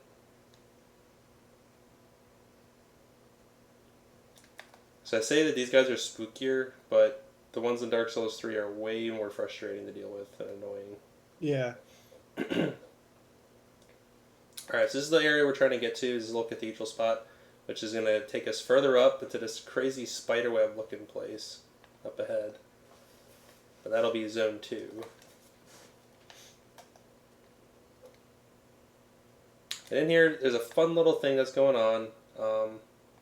I don't know if there's any lore talking about this character in the game. I'm not sure. There's the catalyst that we already have. So, if we enter that room right now in the cathedral, there will be a boss. If we beat the boss, we actually don't get a soul drop. And there's a dude laughing at us. And it's that dude over there, who just so happens to also have a key that we want, because I think that key leads to Siege Frag. So the gimmick here is that the boss keeps respawning forever until you kill that dude.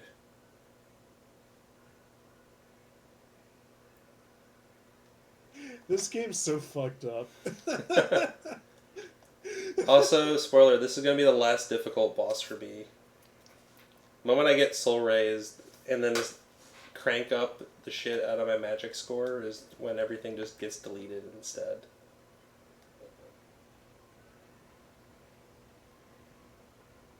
But the bosses in this zone are kind of resistant to magic, which is what my primary stat's going to be. So I can't damage this lady very well. The main boss in this game that always makes me frustrated is a fire lurker. Wait a minute.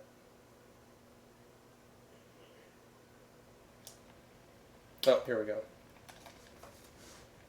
Yeah, Flame Lurker and False King Alon are the two actually difficult bosses in this game, as far as combat.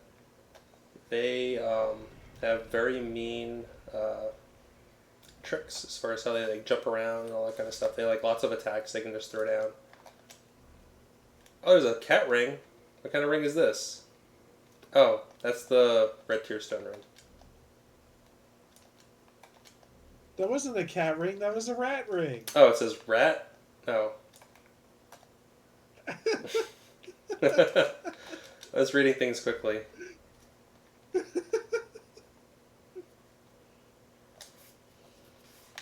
Also, I was going to say, oh, you missed an item. Oh, good.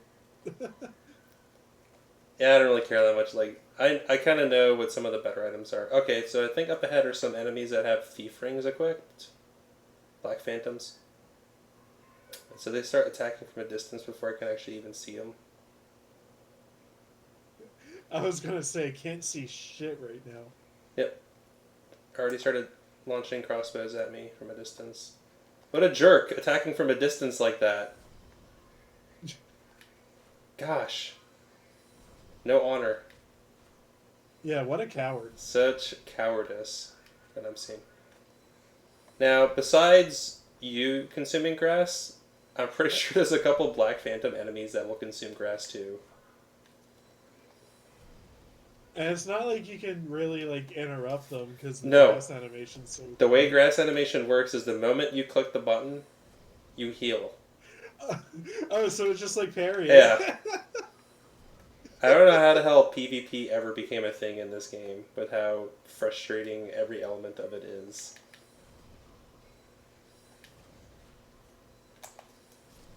Alright, so that's one Black Phantom enemy down. And I was mentioning Black Phantom enemies increasing your character tendency. Only specific ones. Oh, and the first one that you kill gives you the Black Eye Stone. So we got those two other Eye Stones earlier. That's the one that lets you invade other players' worlds. So you get that on your first Black Phantom kill. And they're Black Phantoms in this game. They're red in the subsequent titles.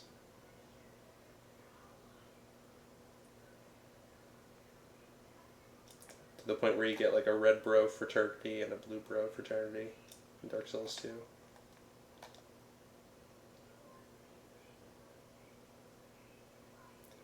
And I don't remember what this item is over to my left in just a moment, but I'm not going for it. There's a drop, and it's very easy to fuck it up. And I already know that that's a lethal drop if you make it all the way down from there. Oh yeah, you had me doing this when I did my playthrough. Doing what?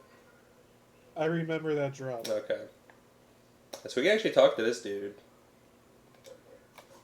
What do you want? I am a humble servant. I won't cause you trouble. I won't. Oh. Well, he hasn't yet. That's nice. He's kind of like the other dudes that, like, he's just going to follow me around. But I actually have to kill him Yeah. so that this glowy thing goes away. Now I can actually kill the boss. And I think I might actually unequip my Ring of Magical Sharpness for this, because this boss throws down some magic spells, and I do not want to get ganged up on. This is going to be a tricky fight for me. But I should do okay. How exciting. So, being the first title of all these Souls games,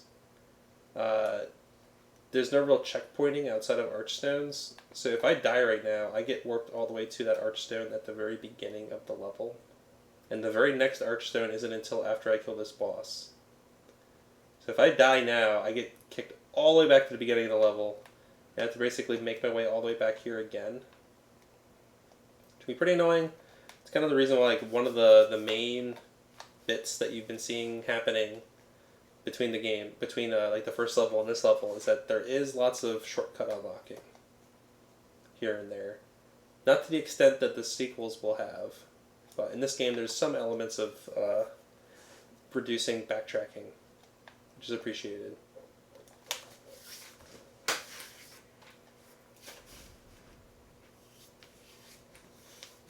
Ooh.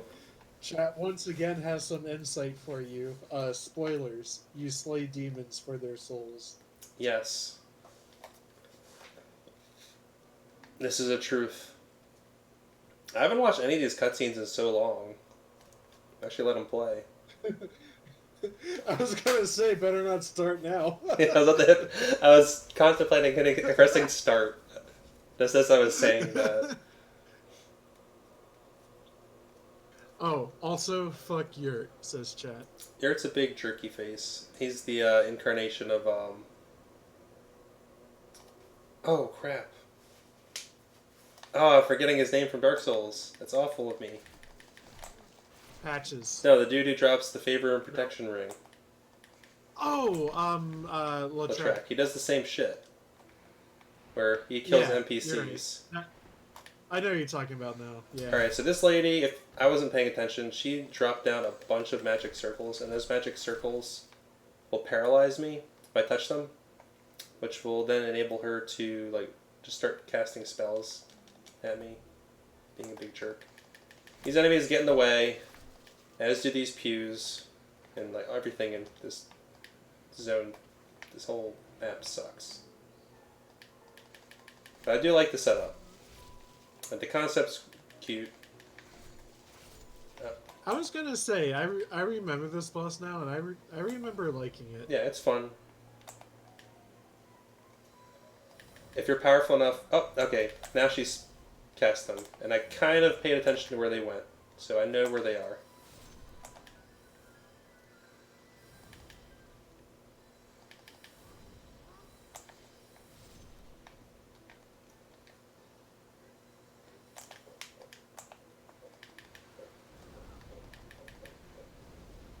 So she starts casting duplicates. She's basically the progenitor to everyone's favorite pinwheel.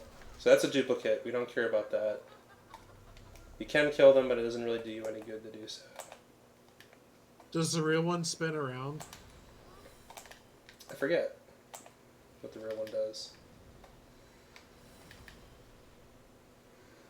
That's the real one right there. Oh, her minions worship in her direction. Oh, that's good to know. Alright, so she's facing that direction.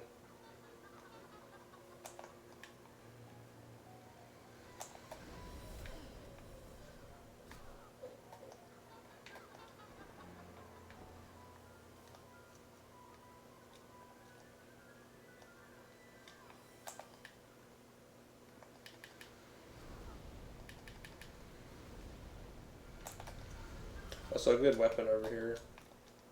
Baby's nail.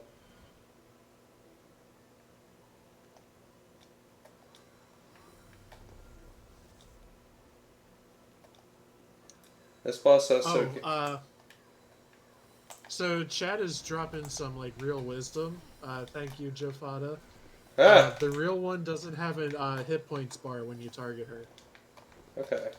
I almost fucking died, so backing off for a second there. Oh. Look, I'm just trying to help. No, I appreciate that. I was gonna say, this boss also has an echo effect in Dark Souls 3 with the wizard dude. Yeah, the sage. Crystal sage, yeah.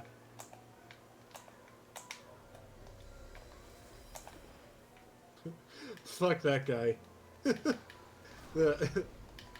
This version of that boss fight is way more fun than that guy.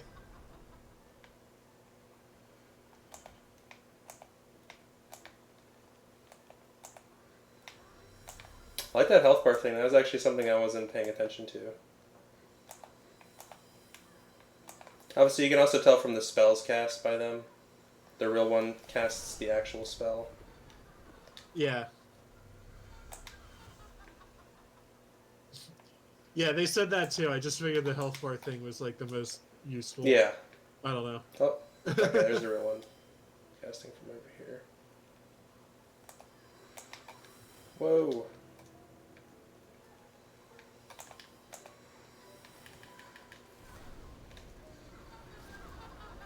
Now she does laugh like that, and it's appropriate if you didn't kill that dude before, because it's like, oh. Oh.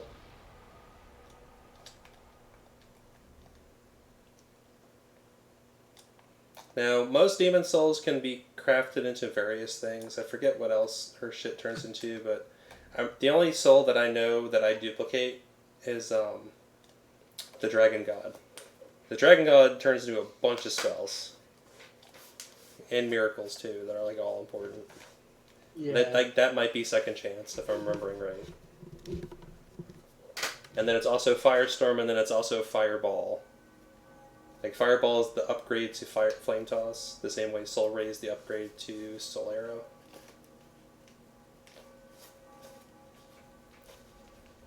The homing soul arrow in this game kind of sucks because the way it targets, like it's so easy for whatever you're targeting to not get hit by it if they're moving, which they will. It's like my primary spells in this game are Firestorm, Fireball, and Soul Ray. That's all of them. Good to go with that. Oh my god, my character is so ugly. Homing soul arrow is the other thing false idol turns into. Yeah, okay. The reason why I don't even think about it is because I don't make it into that. Or they say, or was that the monk's soul? They don't know either, so... Yeah, it's a garbage thing. All we know is, so we got that. I touched that archstone, but I actually want to backtrack. I totally forgot. I got the key a moment ago. Oh, shit. Oh, I don't think they'll pick me. Oh, crap. I forgot to save Sage Freak. Alright, well, I gotta zip back over to where he was, and then I'll shard out. Oh, no! My bad, Sage. My B. You left them hanging. I forget how many. I think Soul Ray's literally just one attunement slot. It's just that busted. I'll dump all my points into magic power. Joe Fata in chat says, you'll shart out? Sounds messy. Yep. That's the game plan here. Once I'm out of this zone, I'll be putting that Ring of Magical Sharpness back on. Let me, I guess put Thief's Ring on for now. Yeah, if I'd gone to Sage Frigg right, like, before I fought the stupid boss, I wouldn't have to fight these octopus guys again. Yeah, I was gonna say, like... I just forgot. You didn't spend your souls before jumping back in here? No. You give me anxiety playing this game, man. Which one is... One of these games, I had you, like, sweating when I'm, like, running around with, like, hundreds of thousands of souls. Whatever. I think that was Dark Souls 1. And you did drop them at one point. Yeah, well, as long as I can get them back, right? Or don't. Yeah. Who cares? Not that big a deal.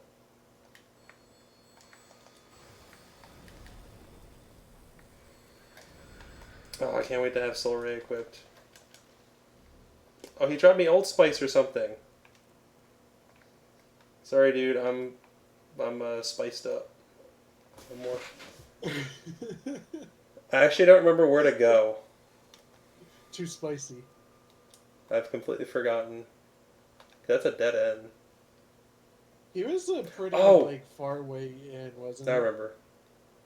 No. Like, where to go right now. I was forgetting.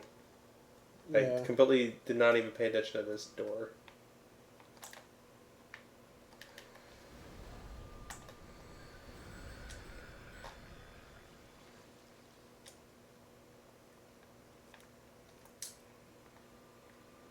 Oh, and I did point out those bracelets earlier. Obviously, like, Those bracelets and that Ring of Avarice are good equips right before killing a boss. Like, because you don't immediately get the souls, I would think. Yeah. So, like, right before you kill a boss, it could be a good idea to equip those, kill the boss, and then unequip them just so you get bonus souls for, like, no effort. It's like in Dark Souls 2. It's like, hold on, let me get dressed. Yep. Is Frake over here? Yes, here he is. What's funny is, like, alright, I unlocked the door. My name is Frey. I thought my magic would give me. I have been. That's probably not enough. You gotta talk to him. Right. Yeah. I have been, but I can still move. Alright. So he's good to go. So let's slap on Shard of Archstone and get the hell out of here. Meet you there, pal. Racy there. Now, obviously, like, duping boss souls is a good idea if you're trying to get all the achievements in one run, because there are achievements for getting, like, all spells and all miracles. And some of these souls will turn into, like, as many as, like, 3 spells. So it would be 3 runs of the game otherwise. Alright, so he wants demon souls. Let's hook him up. Add a soul ray. Oh, that doesn't even cost me anything.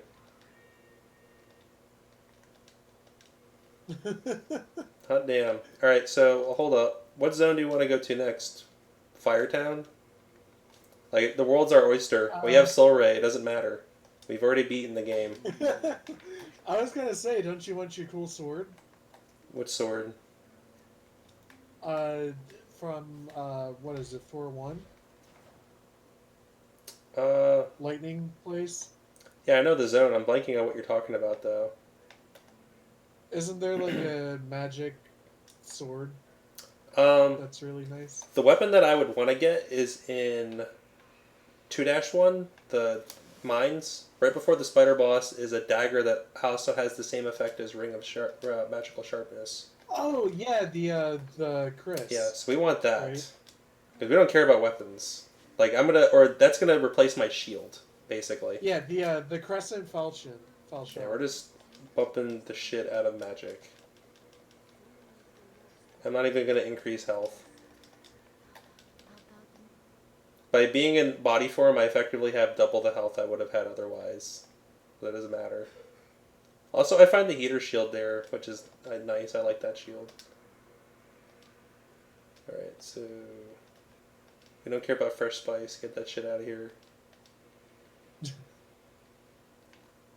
And yeah, I would love, like, a Dark Souls 1 style remaster of this game, like they did recently. What the hell does this do? Oh, it does plague damage. That's right. So, okay, so I haven't talked about statuses. The statuses are at their most boring in this game. They're all dots. Just different level of dots. I think Poison has the least damage over time. Bleed then has the next most. And then Plague has the most extreme damage over time. So it's possible to inflict someone with all 3 damage over time effects and just watch their health bar deplete. Oh, yeah. So that is a way of, building your character. What does this do? Steal MP? I have Old Spice for that. Yeah, that's right. The Crescent Falchion regenerates your MP as you hold it. And I remember switching between that, the Chris, and the Insanity Catalyst. That was good shit, man. Yeah, we're not hanging out in soul form, so I don't care about that. Alright, so... we're pretty good. What's my equip burden anyway? Oh, I'm well under. Oh, I think as long as I don't talk to this guy, he doesn't kill himself. Like, the depressed guy in every game, as long as you don't talk to them, they'll continue to just sit around being depressed. I like what they did with him in Dark Souls 2 and 3, though. Yeah, I like the Dark Souls 2 depressed guy. He's got a good voice actor. He's straight up a Covenant. He's the baby blue Covenant. And then in 3, he actually has, like, a quest line and gets you like awesome gear out of it. Like he's all about dragons in that game. I'm just gonna read this out to you, Andrew. I know you don't read chat, and I have no idea what they're talking about. But Joe Faddis says, to be honest, because I usually do a frat boy paddle build, I prefer the Talisman of the Beast over the Crazy Cat. Talisman of Beast is like the best one, especially for physical builds, because you can do what's called a cracked stat build, where you don't quite meet the stat requirements for the catalyst, the Talisman of Beasts, but you can still cast spells through it. So things like Cursed Weapon, which would ordinarily have a negative effect on you, don't do the negative effect. Like, you take damage with the Cursed Weapon, I think, but like you still take damage, but nowhere near as much as you would have. This is also an item vendor that has nothing good. Alright, these guys are throwing rocks around. Big jerks. They have infinite... I remember first getting this game and getting killed by these rocks. I was like, this is fucking bullshit. Yeah, these guys have infinite rocks. And they'll just keep throwing them forever. Where are they even getting them from? I don't know. I don't remember what I get for going up here, but I am going to go up there just to see. I think it's where you start seeing those clown guys just like laugh at you and throw sorcery. It's throw pyromancies. Oh, yeah. Here's the first one of those.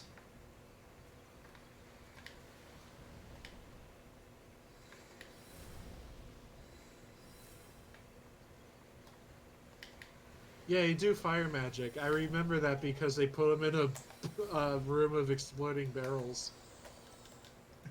Ask me why I remember that so clearly. Yeah.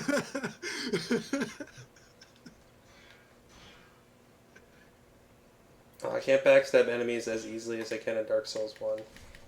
You can kind of just like circle strafe until you finally decide to backstab them. Crushing Battle Axe plus... Oh, hey. If you're a physical build, that's an awesome weapon to get. There's a whole bunch of good weapons to get here if you're a physical build. Yeehaw. Definitely worth coming here first if you're a physical guy. Versus Tower of Latria for us, being a magic character. Oh, if you think this game looks good now, it emulates really well on our PC S3. There's even like a 60 FPS mod for it. Oh yeah. Like, I was showing it to Andrew the other day, and it's really impressive. I was surprised. I was most blown away by the fucking load times. Which sounds pretty stupid, probably, but it's... Load times in this are annoying. To me. I mean, I'll grant you, it's like, I'm in the zone and now I don't have to deal with loading anymore, but... Look, I hate sitting around. I played the hell out of Blood Omen Legacy of Kain on the PS1, and everything else pales in comparison to that. I don't even feel load times. Fucking load times for like the pause menu was like the worst thing when we got to like when we first got to like disc-based media. God, I'll never forget any time I had to pause Blood Omen. There's a backstab all these guys that are just kind of minding their own business.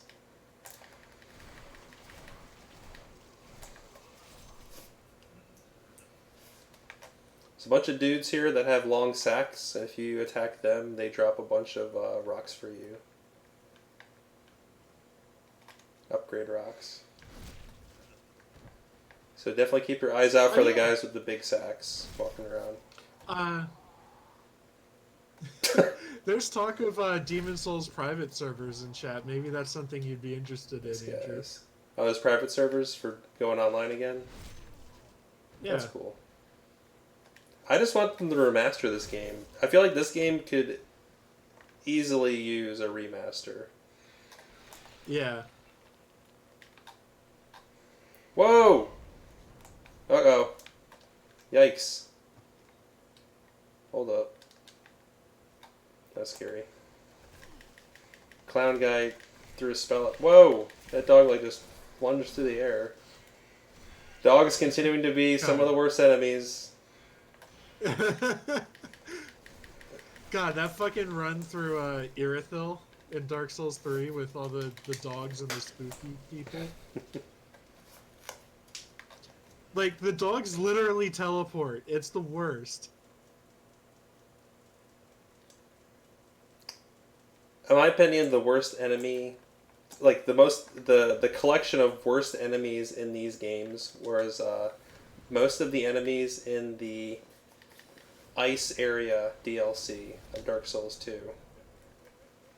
Oh, Andrew, private servers are easy enough that you could do it, like, right now.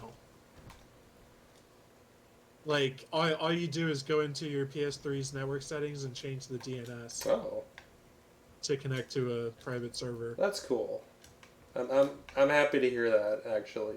That the fan base is dedicated enough to do that. Because as much as I'm harping on this game, all these games are good. They're fun games. Highly recommended games. I have my own order in which I'd rate them. Damn, this guy's just going hog wild.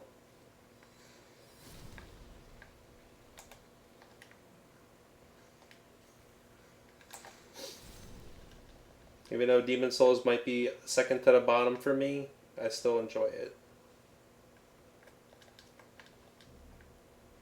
You have Dark Souls 3 at the bottom, Yep. right? Man, that's disappointing. I feel like it just retreaded way too much. Like, there are things about it that are like conveniences that are appreciated, but overall, I just didn't think it brought much new to the table. I mean, my tier list paints me out to be a real monster. I have Dark Souls 2 at the top and Dark Souls 1 at the bottom. Oh, I actually forgot about that. I completely forgot about that bridge. Nice. Hey, there's another sack guy. Hey, another guy with a big sack. With this build, I don't even care about these guys because I don't really upgrade my gear. But yeah, if you're playing casually, Yep, there it is. if you're wow, now I know how much lag there is between this stream. No. We both royally pissed off chat. Oh, with what? Our picks were like best and worst games. Well, I didn't say my best. I said my worst. Yeah. My favorite is Dark. I said my best, and I got called a monster. Dark Souls 2 is actually my third pick. My order is as far as the I love that game. my order is Dark Souls 2 is the best one by a country mile. Don't at me. Yeah, I feel it's just nostalgia, a lot of it for me, but Dark Souls 1 I appreciate a lot. Now, I could have gotten to that guy after I remembered, because you can just run along the edge of that collapsing bridge to get to him and get to the item that's over there. But no, my power rankings are like Dark Souls 1 and Bloodborne are pretty close to tying. Those games are just amazing. And then Yeah, I got 2, 3 demons, 1. I haven't played Bloodborne, but I feel like that might have a chance at being the top one for me if I played it. Just from, what I've seen. the only thing I don't like, the only thing that brings Bloodborne down for me is and I don't know if this is controversial or not, but I hate the infinitely respawning dungeons, the chalice dungeons, and the that's not controversial. the I think everybody the hates blood those. gems system. I feel like I would have preferred more weapons to play around with than just like, I don't know. I hate the way the blood gems in that game work and how grindy it can get if you want to have like the most powerful shit.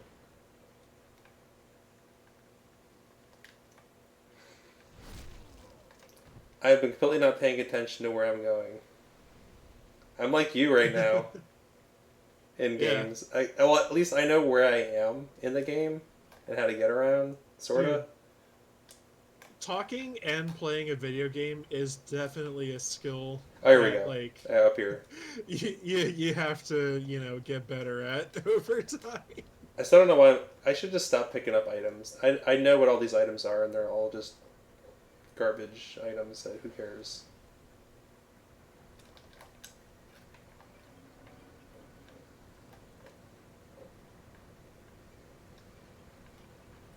No.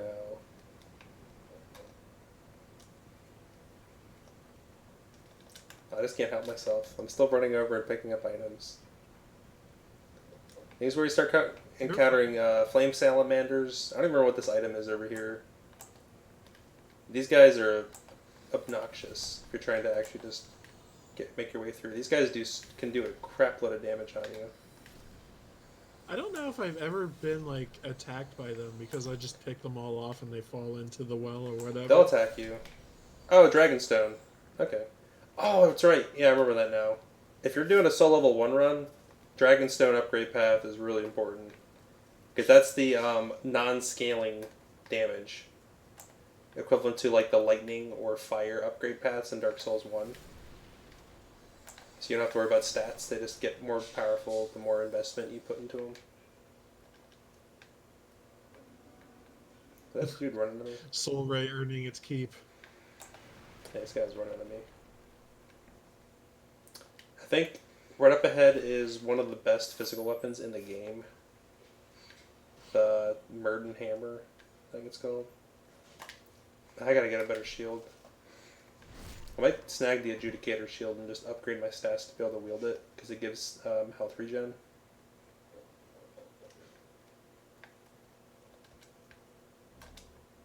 Oh, right. Okay, yeah, over here we unlock this, and now we have access to the dude who can actually do any weapon upgrades. Like all the sophisticated weapon upgrades. There's a blacksmith down there that'll do them for you. Mm-hmm. I thought Merton's hammer was The over here. worst part about the servers having gone down is there's no more sticky white stuff message on his bed. Well, if with private servers, wouldn't you be able to dick around with that kind of stuff? Yeah. Yeah. Yeah.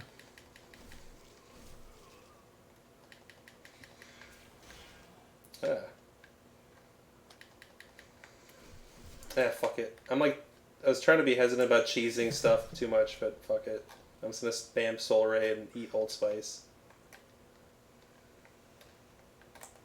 But yeah, nice choice of words with dicking around in regards to that. Yeah, sticky white stuff all over the place. That stuff is also super dope. Soul level 1 run. Slapping that stuff on your weapons. Yeah, just really slather it on. That is such an odd fucking item description. Like, I don't know if like the English translation team was like, yeah, whatever.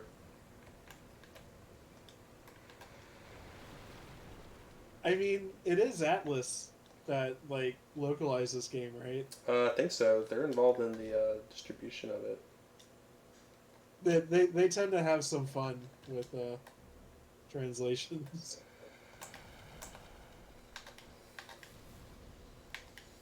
More Soul Ray fun. Oh, in the private server, they even have a way to choose your world tendency via the message system. That's nice. Oh, I'm out of MP. Hold up, lizard. Wait for me. Oh no! He teleported away inside of that barrel.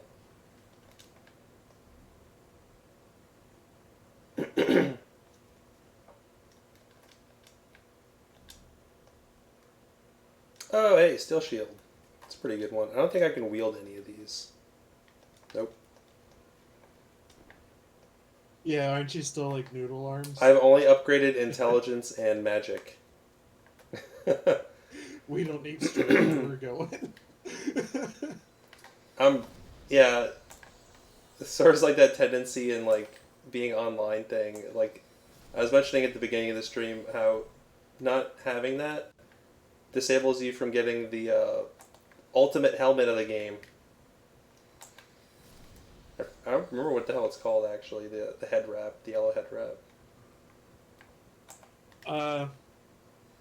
Fuck it, I can go pop my game in and find out. One of my characters in my profile has it.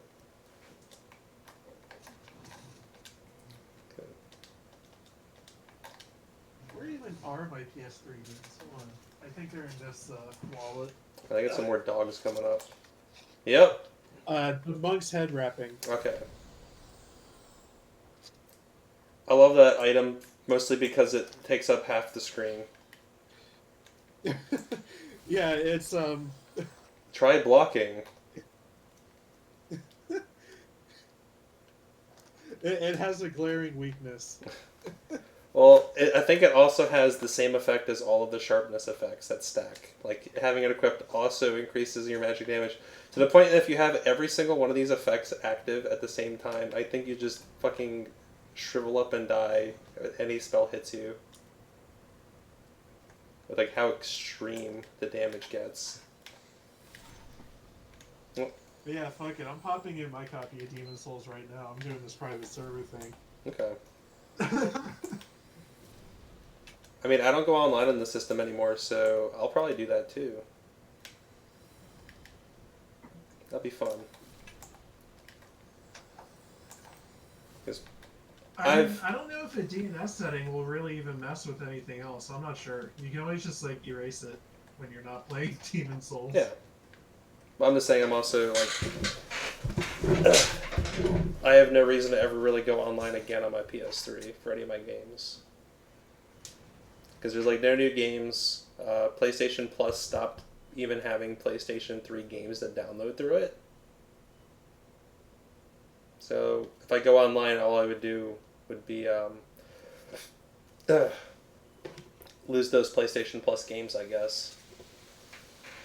Though I do still have an account. Or I still have it on my account, so I wouldn't lose the games right away. Alright, so I like how that pours out some water, and then immediately the zone that was blocking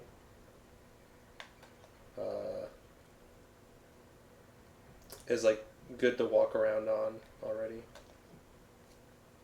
I got turned around hard.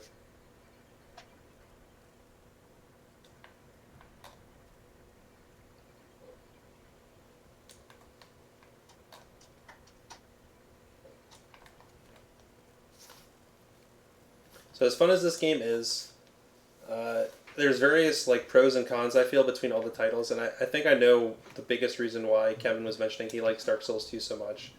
And it's one of the pros that I have for it, is that I feel it's probably one of the most versatile, like as far as builds. Yes. Like there's so many crazy weird shit you can do in that game, and like all of it will work. Also, I feel that Dark Souls 2 is probably the sweet spot in terms of PvP. The PvP pretty fun. You're more into that than I am. I've always sucked at it, so I've never been like super crazy about it. I would think PvP is the most annoying in this game with full heal items that you can have 99 stacks of. Actually, two. Yeah, I've never tried it. Two 99 wait, stacks. No, I have tried it when getting the monk's hood. I fucking murdered that guy.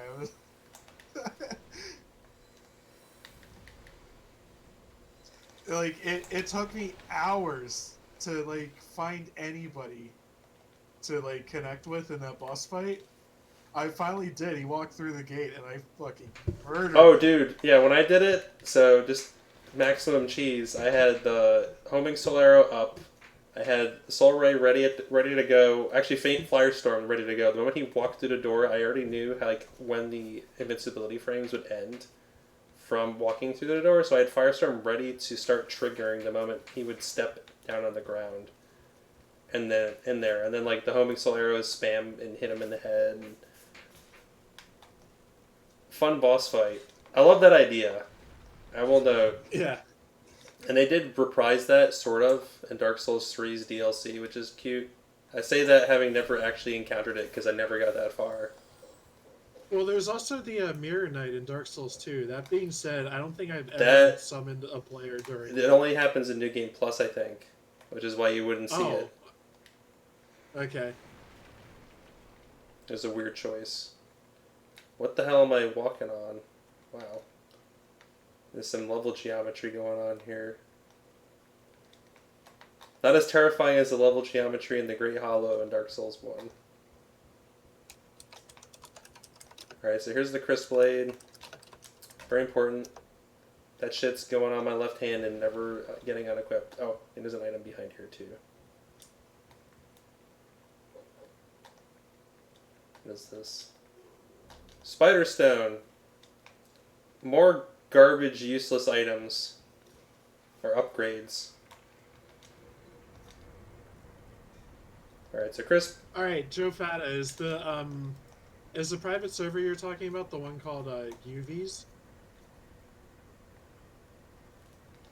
I'm just looking stuff up. I'm gonna like do this right now. I don't know if there's any items in this area. Oh, here we go. Alright, so between Soul Ray, Crisp Blade, all this shit, I'm pretty much maximally powerful here. And this is a fun boss. Armor Spider's fun. The whole gimmick is getting right up and close to him.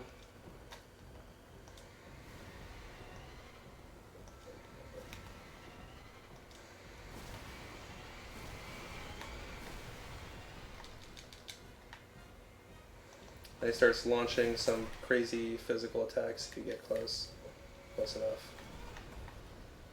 Also throws down some spider web, which goes well with his fire that he throws down, because the flames actually destroy the webbing, if I remember right. Alright, I need to actually get close enough so he actually starts using physical attacks, because it's annoying. Oh, damn it.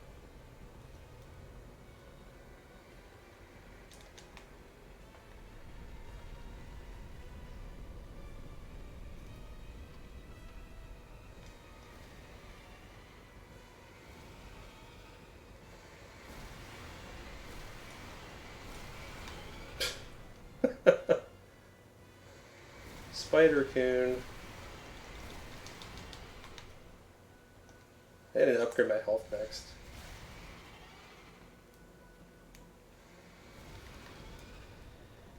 Dude, these are physical attacks. Thank you.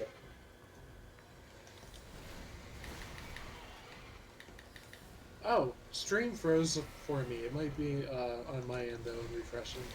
Yeah, we're good.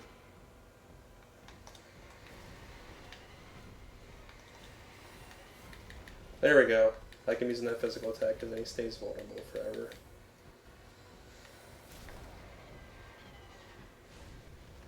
Hey, I'm gonna make you even more nervous. I'm gonna go straight to Flame Lurker. Why are you like this? Are you doing this just to spite me? A little bit. I find it fun. Oh, out of mana. Alright, so Flame Lurker is like I was mentioning before, he's honestly, in my opinion, like the second most powerful enemy in this game. Dude, you're even giving chat anxiety. Stop it. It's like, whatever. I like that you can just skip this entire level. Did I equip Water Veil? I did. Good. I want that buff.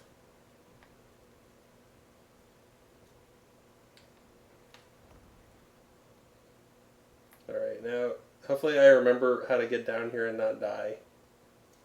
I have a request to tell you that you're a mad bastard. Alright, so I think if I go that way... Oh, that guy did the wrong thing.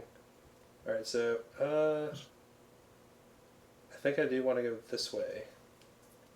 There's not really anything for me over there on the other side. I didn't even pay attention to what I just picked up there. Alright, I gotta get closer to the TV. So I can see where I'm going here. This way.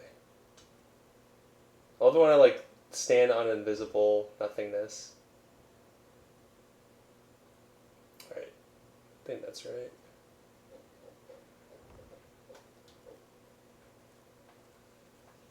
Or my PS3 loading shit for a second there.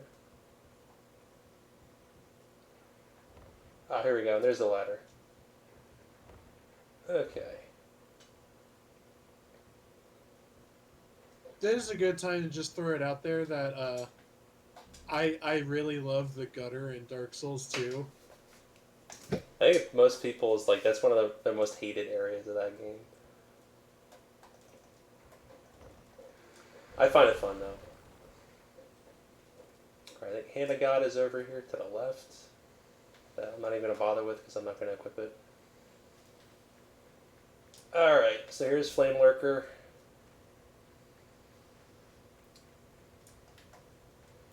So let me get my equipment load out. Good to go here.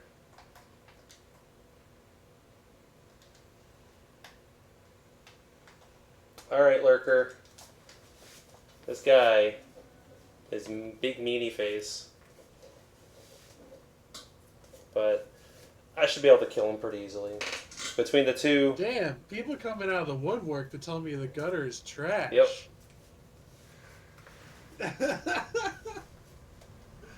Well, the question is, which version of the gutter? Because there's more than one release of that game, and like some areas, I would argue, fundamentally change. I'm a scholar boy. Like some areas fundamentally change in how they function based on which version of that game you're playing. Which I'm gonna say, I think that's another demerit of that game, is the fact that there's multiple versions like that because you divide the player base with that. Ow. Lurker, be nice. Oh god. I don't want to be on that level of geometry there. Alright, so one thing to pay attention with Lurker here is that there are various areas you can use to kind of like keep them honest. These pillars are very helpful. They're also very unhelpful in the same way the yellow hat is unhelpful, the monk's head thing. Start blocking my freaking view. Now, his most frustrating attack is his leap attack. Whoa! A lot of damage. I'm looking at and he's taking enough breaks. Let me kind of get my shit together here. I'm looking at my character with the monk's head wrapping on, and it is so glorious. It's great. The version of it in Dark Souls is lame by comparison.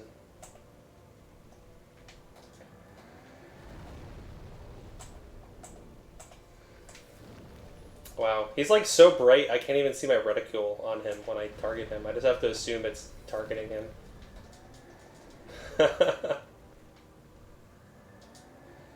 And I'm using the binded set for my chest and legs. That's the best female armor set. And it looks pretty nice. I actually really like the Eternal Warrior set for the male character. I think it looks pretty cool. That's another demerit of this game, though, in that multiple armor sets in the game impact your stamina regen negatively, and that it means like pretty much there's only one best set of armor, depending on if you're male or female. And that's the Binded set for females and the Eternal Warrior set for males. Oh. Alright, he's dead. Scared me a little there, a couple times. So, do I have to somehow be signed in to PSN in order to use this private server? Because it's not letting me sign in with the DNS setting.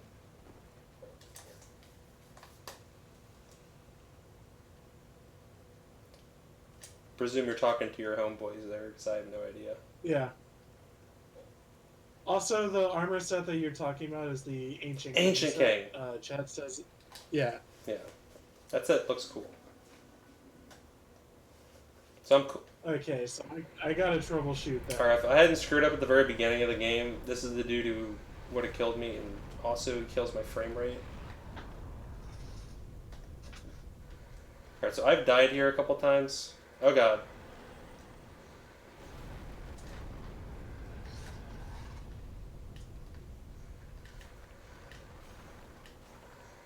That's a big puzzle fight.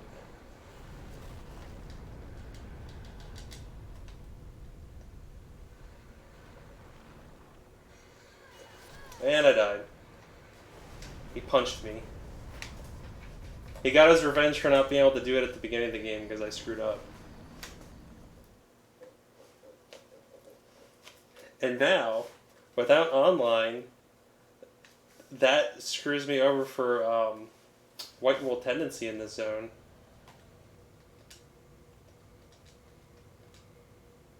Ha ha ha. Where's my... There it is. Get some more HP.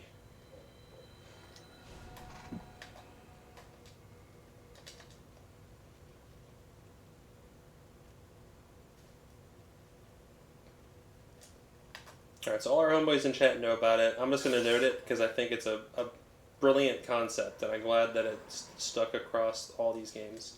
Is that the death, you dying, losing all your currency, but then being able to reacquire it is great. I think that's a great mechanic. I love that mechanic.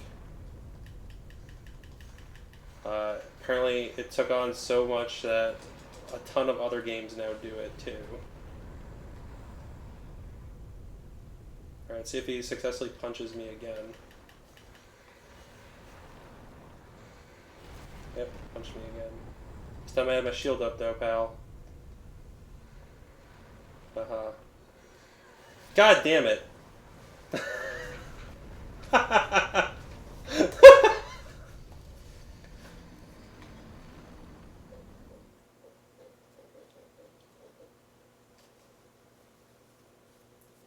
I'm gonna have Black World tendency at this rate. The only area that I'm dying in this game so far is the puzzle boss. Not even the actual bosses. That's great.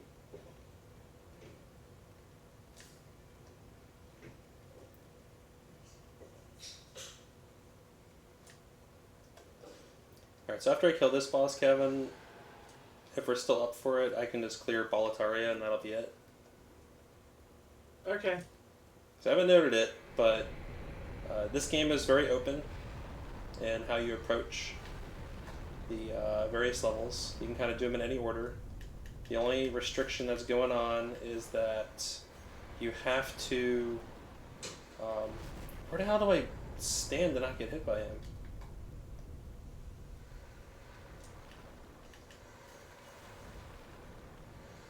I'm just going to keep my shield up all the time here. Fuck it. You can't progress in Boletaria until after you acquire... Okay, behind those pillars. Well, now I know. And you're gonna be able to punch me any... Oh, sorry. Be able to punch me good no more, pal.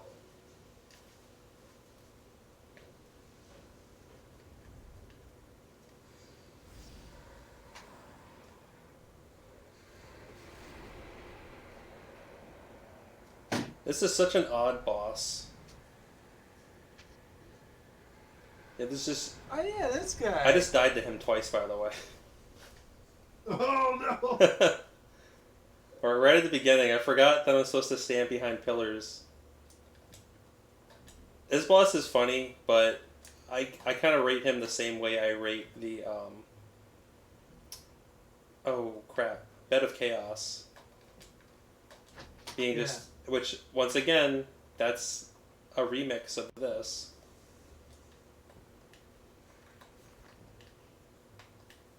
Alright, so this segment I understand more than the previous segment.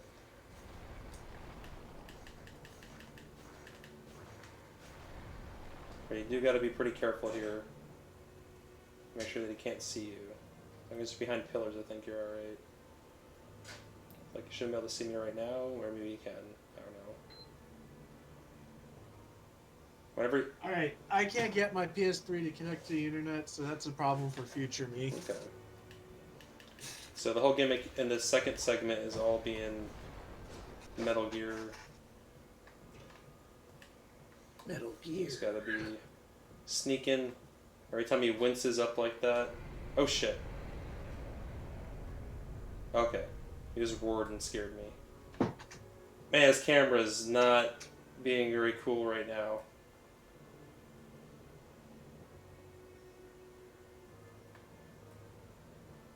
wins again. Come on.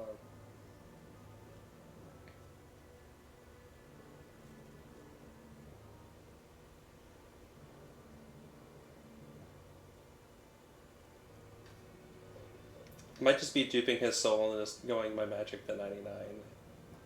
The clown on the rest of this game. Dude, come on. Look up. I remember like using the bow for something here, like to aim spells. Was that a thing?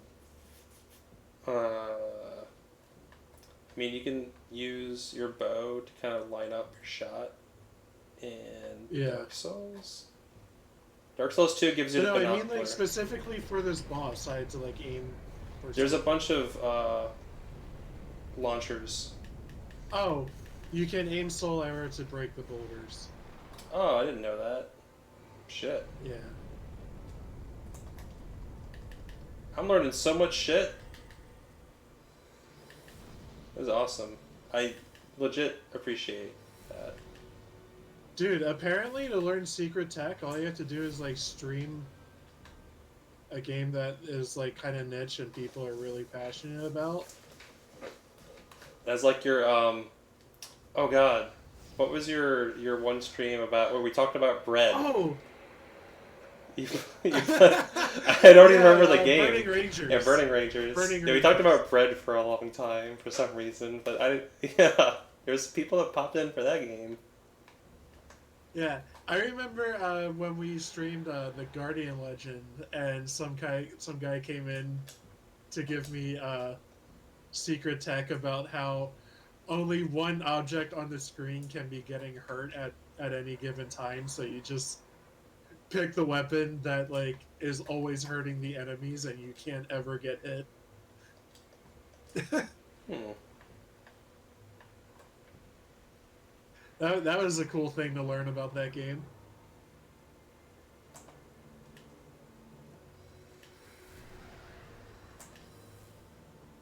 Nope, ran out of mana.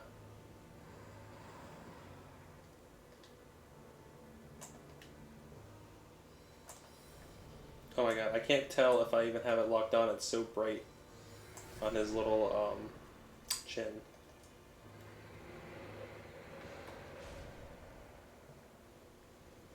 If you kill the dragon god, you can't be pure white. That's fine. I'm just kind of dicking around here. Yeah, I just thought I'd pass along that information from chat.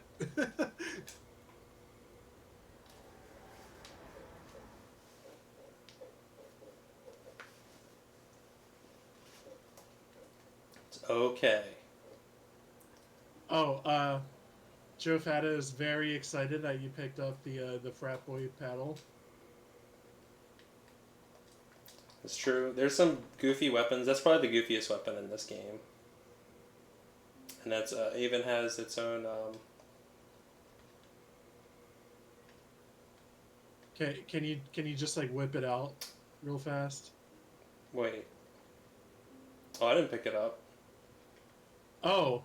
That's. I can only get that from that world tendency thing. Like that. Oh, The giant sword shows up there for that, so that I can complete that quest and then get the talisman of beasts. My apologies. Yeah, I fucked that up.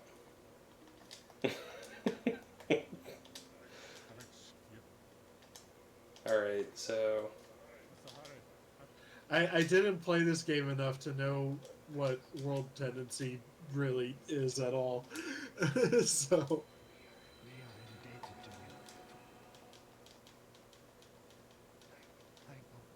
Alright, so I should have 99 of these Dragon Demon Souls now. I'm pretty sure I want to go save the other dude to get second chance. Yeah, pretty sure that this is like the most ridiculous soul in the game because it turns into so many good things. Oh, does it not turn into Firestorm? I thought it did. I guess it's Fireball and second chance that it turns into. The hard demon. Alright, Fireball's 2 slots, so I need to get some more slots. Firestorm is from Yuria.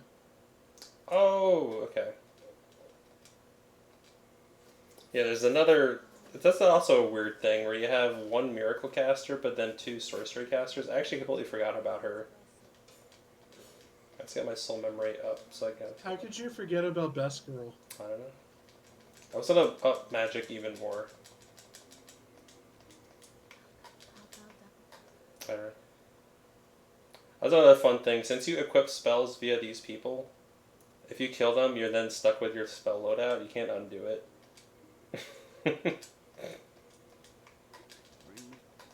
Alright, so Soul Ray is pretty darn powerful and mana efficient, but Fireball just does a shitload of damage. It's pretty boss. Yeah. Alright, so cruise through Boletarios.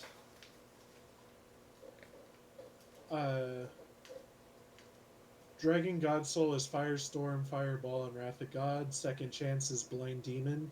Oh! Yeah. Okay. As much as I appreciate this game, I obviously don't have it as memorized as I do Dark Souls and Bloodborne. And then there's me, who's just kind of here to react to things and provide color It's commentary. appreciated. and read chat to you. That is a service I'm happy to provide. Alright, so I'm gonna try to kill this dragon. I forget like the most efficient way of doing it. I know I can clown on him with spells.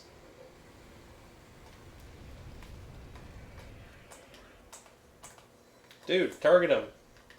The hell?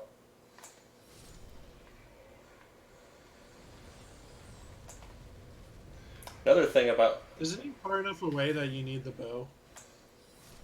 I don't know. Or am I lying to you? I feel like I targeted him. Like I just have to time casting my spell and being ready. Chat says hyper mode plus 5 sticky bow is the most efficient one. Oh, I'm sure. White bow is pretty baller. I'm doing good damage. It's a wooden catalyst there. So I like that you have these two dragons and you can kill them, but you actually don't, like, you get unique souls from them, but they do nothing. Similar to the Vanguard demon that you could encounter at the beginning of the game. There's two of him, and they both drop Vanguard souls, but then you can't do anything with them. They just give you souls. Kind of makes me like think of like the I think in the game data there was actually a whole other zone. Like even if you recall, one of the archstones is broken at the beginning of the game. You can never access it, but there's stuff in the game data that would lead to there actually being another area that was planned. Makes me think of Dark Souls. Dark Souls also has something similar to that. Like there's a whole program boss. They're saying that the Vanguard Soul makes an axe called the Dozer Axe. Oh, that's probably why I didn't think about it, because it doesn't make a spell. All right, what about these dragons? I don't think these dragons make anything. Yeah, they also say it's garbage. So I know the Murden Hammer is like pretty much the best melee weapon in the game, and I thought I was in the area where you find it in the mines, but I didn't see it over there. I don't know if I just didn't go far enough or something. yeah, the dragons don't do anything. They're doing something right now. Breathing fire on me. They're souls. Yeah. I don't think he even has a death animation. I think he just explodes. We're about to find out. He's one more hit. Oh. No, he's just dead. Yeah, 0 death animation. And it's like Flame Dragon 1 and 2. They don't even have names. Now, number 2 is invincible in Area 1. I can't actually kill him until he shows up at the end.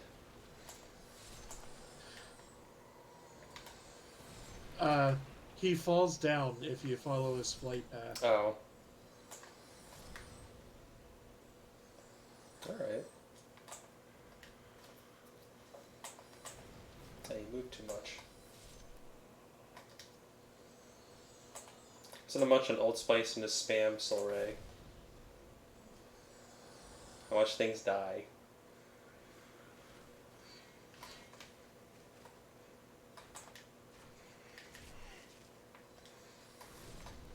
Yeah, apparently this is your chance, Andrew, to just like ask the experts anything.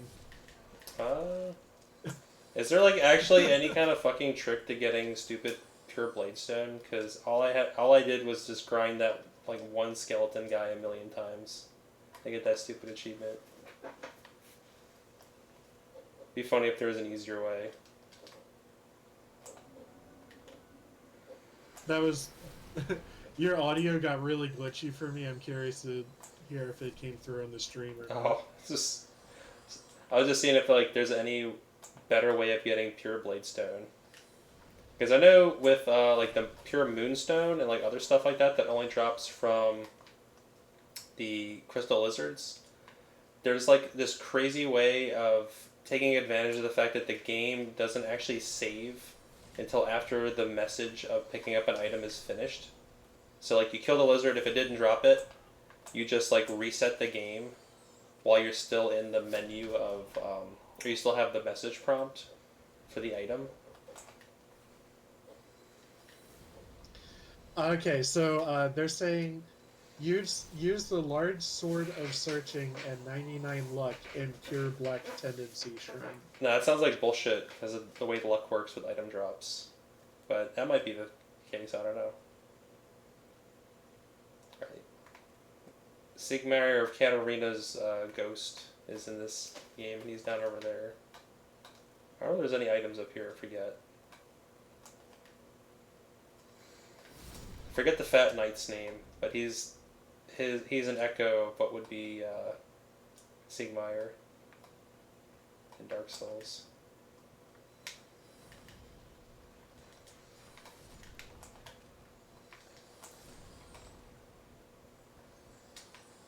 Is item any good? It's just more make yourself human items. Which is certainly handy when you're like playing this game casually, so you can just make yourself human a million times and just suicide to make an area of pure black world tendency.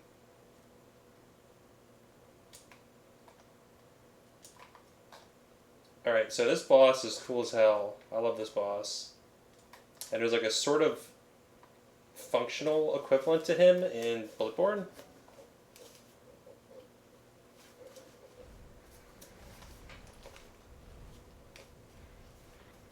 Big old Tower Knight. Ooh. Well, you did, Andrew. You started some back and forth in chat. About what? How luck affects item drops and how it's already a guaranteed drop. And... Yeah, if it's a guaranteed drop, more luck fucks you, is my understanding. Alright, so Tower Knight, unfortunately, because I'm a spellcaster, I can completely ignore his gimmick. Because I can get high enough and I can shoot soul rays right in his fucking face. And just clown on him hard. Ordinarily... I love the music during this fight. It just sounds like all the crossbow knights are like laughing at you.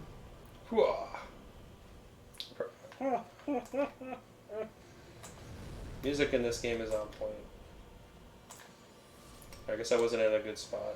Alright, what about now? Can I attack your head now, pal? There we go.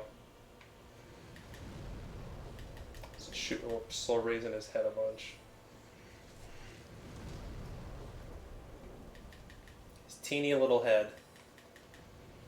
So for being such a giant guy, he's got such a tiny little head there. Peanut brain. Oh, hit me that time.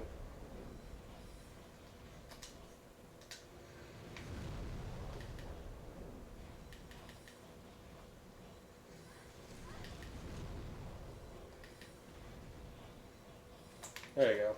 Jofata, the crotch paddling enthusiast. Whoa. Frame rate.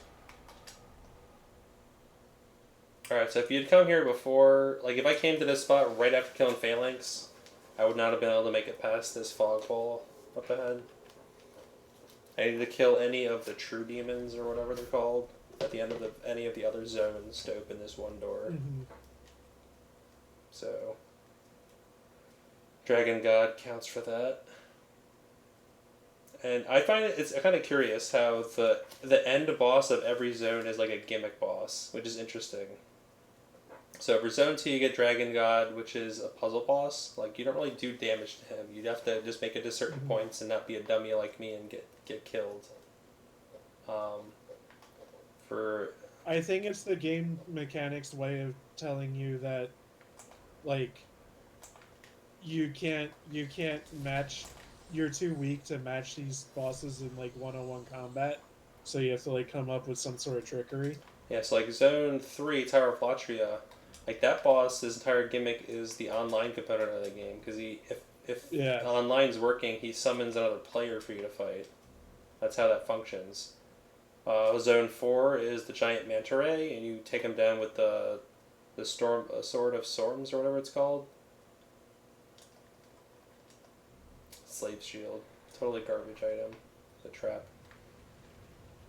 which makes like many things in Dark Souls 3, makes a return. You gotta. I feel like it's Dark Souls 3 was just like a reaction to like Dark Souls 2, and they're like, oh, you didn't like that? Fine, we'll just give you what you want. And that's why I don't like it. I wanted more weird shit. I wanted another Bloodborne. Like, not like another Bloodborne, but like another game that's just like a completely different area. Like a different set piece. Like, I want Dark Souls in space. Hook me up. Or like, or in the future. I just don't.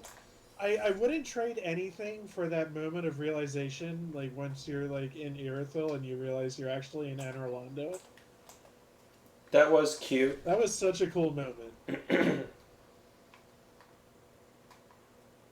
I start encountering ninjas right around now.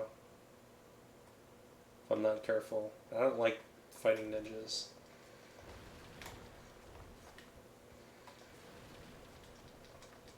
Oh, I forgot how ladders function in this game.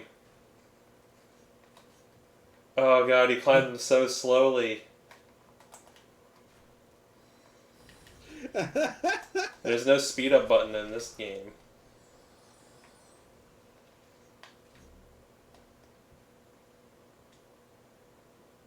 Yeah, it's another thing. Dark Souls 2's story,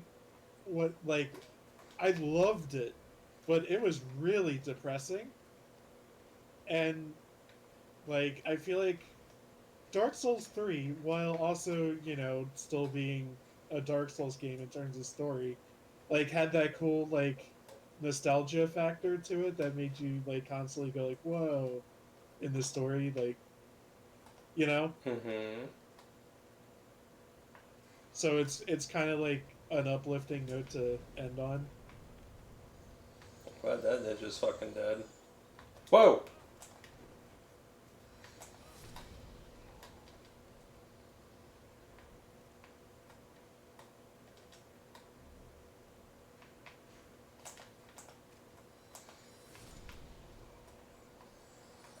I feel like there's another ninja. I think he pops down if I go for that item. So I won't.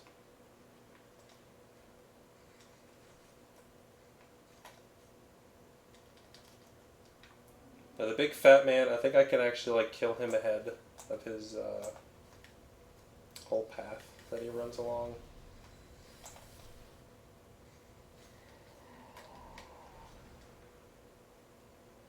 Whenever anyone's in chat's getting nervous for me from never upgrading my health.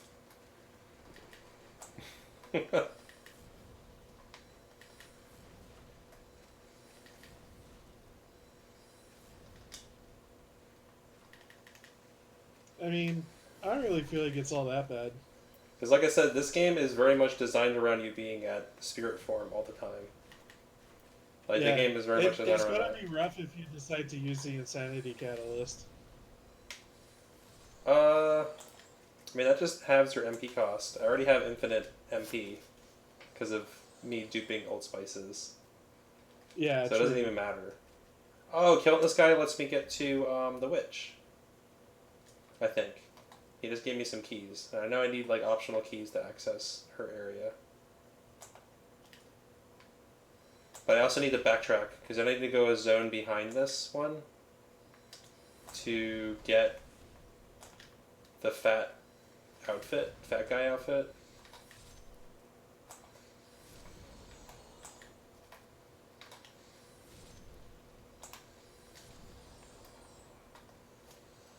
You're getting a glass cannon for the win in chat. Yeah.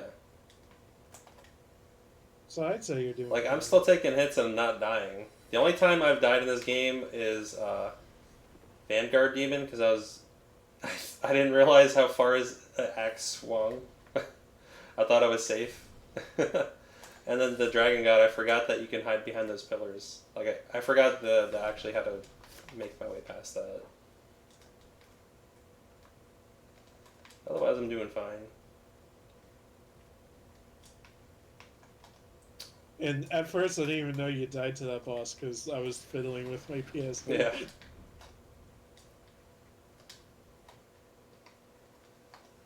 Ooh, I don't want this crap on my bar.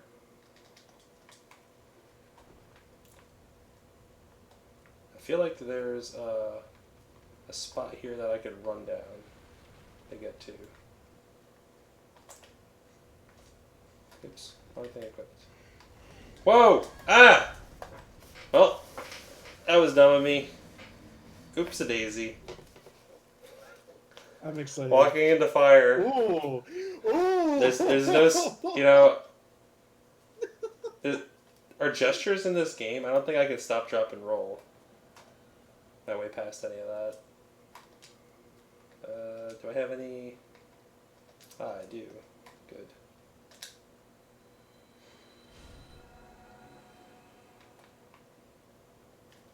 Now, with those keys that I got from the fat guy, I think I can go over here. This is a good thing to do anyway, because I want to free the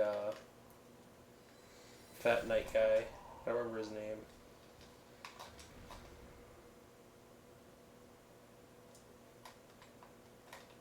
Yeah, fuck it. Let's block with my dagger.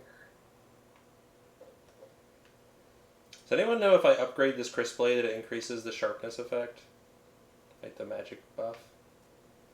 I forget if it does or not.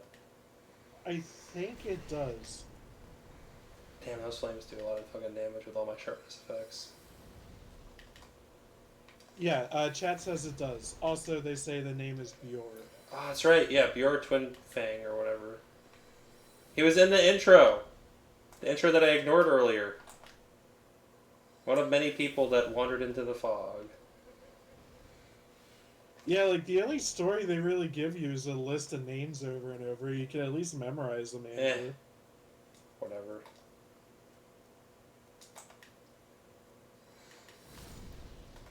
Alright, so should I free him? I have to kill a bunch of dudes to do it. Am my inventory full? I think I am.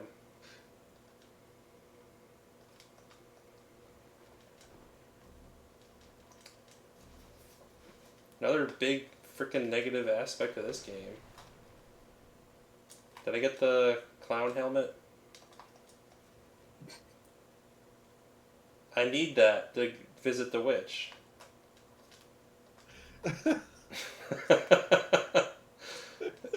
Somewhere in here. Shit.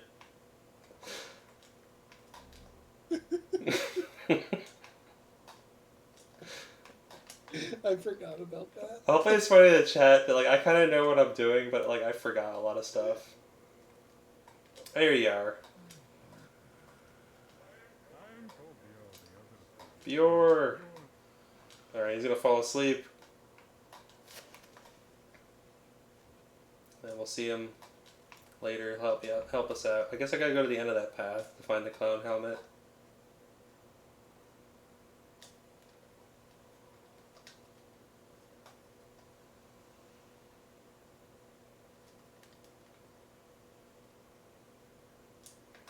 Oh, it's right here. I thought there was like more to this. No? Oh, god damn it. I don't remember where that is now. I'm really just enjoying the saga of you looking for a clown helmet. I thought it was down here. I guess this is just where you find Bior. The official's cap is closer to Yuria. Okay.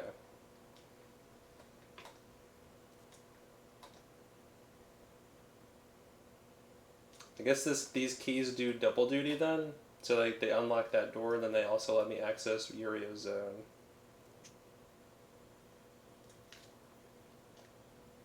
I will note there is like as far as the game being subtle about things, like there's implied stuff going on with like what those officials did to her. That's pretty effed up. See how Fireball fucks these guys up. There we go.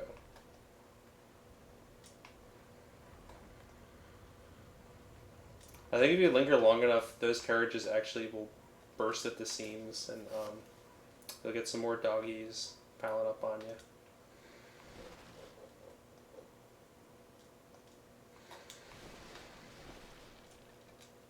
Oh my god, this camera does not like these very small things. I'm just gonna repeat a message from chat. Drop off your rocks, you mad bastard. Oh yeah, I have like so much garbage from the Dragon Zone in my like cluttering up my inventory. That's my current burden. I can hold 5 more units of things. I'm okay. That's 5 more rocks right Yeah. there. Alright, where the hell's the clown mask though? I thought you get it before you enter this area because you got another clown that drops a drawbridge for you upon seeing your bright and shining smile. Over here? Nope.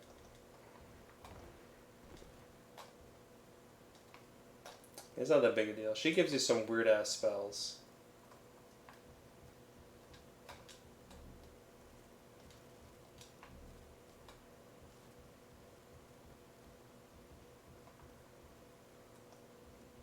I'm curious if, like, when he sees you in that mask, that he doesn't, like, drop that drawbridge right on your face. Alright, well, I don't know what I'm doing, so let's warp back. Chat says there's one more clown to kill. Oh, the last clown drops it? Well, shit, I gotta go back anyway, because I didn't... I fucked up and didn't go far enough to raise that one, Oh, it's door. dropped by Bjor's clown. I thought it was in that room, but he didn't drop it for me. Maybe I fucked up. Like, this game is so unforgiving, like, if you just, like, fuck up with that kind of shit, you just... it's gone. And you're never getting it.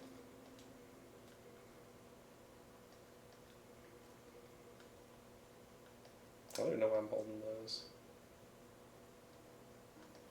Alright, let's get rid of these rocks. I mean, if it makes you... if it makes you feel any better, every playthrough of Dark Souls 3, I fuck up the fucking, merchant guy that you send away 3 times. Well, he dies no matter what.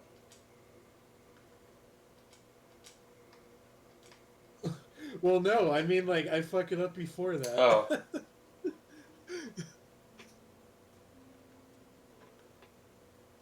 Ooh, spell memory capacity. That's cool. I don't even know what the hell that means. Okay. I'm gonna kind of combine a couple messages I'm seeing in chat here, but the fat bastard by the shortcut gate drops it, but whelp, you warped out, you might have locked yourself out of it. That's fine. It's funnier that way. What other items I can get? I am.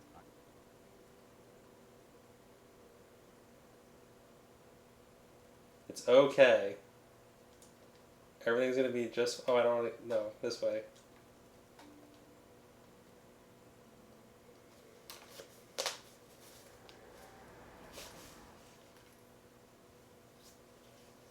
Ugh.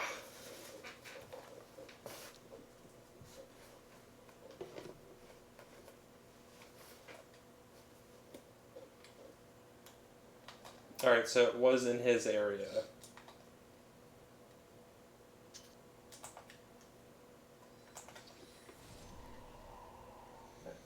Ugh.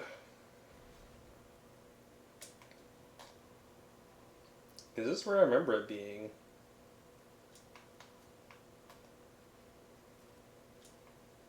I would have thought that guy drops it, but I guess not.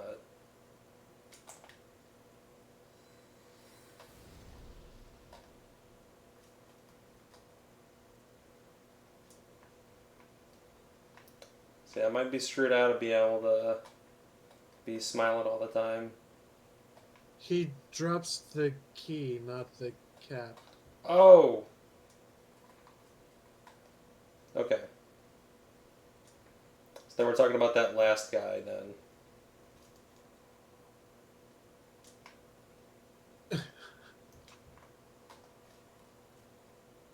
Alright, we're just gonna run through this area.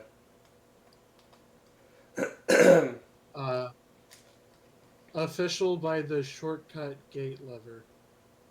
Mm-hmm. Yeah, I know which one it is now. Okay. I'm curious how well I'll be able to run past all these enemies.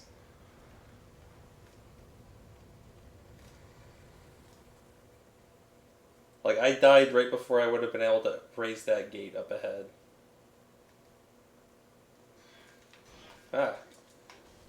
I can't wait for you to get him to like drop the item and then you die and lock yourself out of it. Why would you enjoy that? Just to see my suffering? Like, I don't really care. Why are we here? Just to suffer.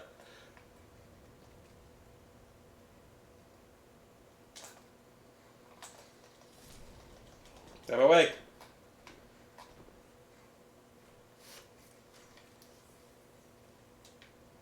I'm hauling ass here. Ah! Damn it! Gosh. Where's the lead on these guys? Ooh, ooh. So, like this game, the way the areas are set up, I think leashes are like way longer.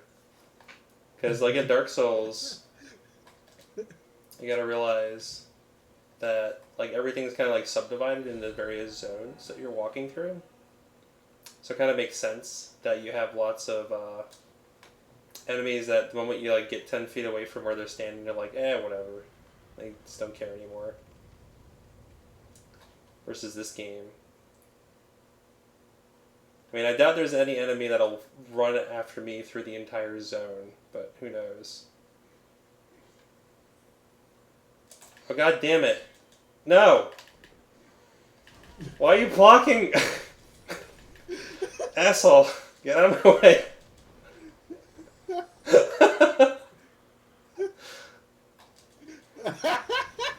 What a jerk ass.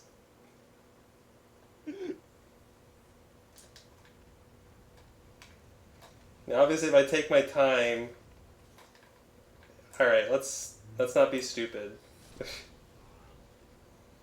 Are you sure? I mean, it is funnier. Go stupid, go crazy. Oh god, I hate these ninjas. Oh, he's not dude. Okay, these ninjas are pretty bad about picnic tables, though. That's good. Alright, back to just killing everything.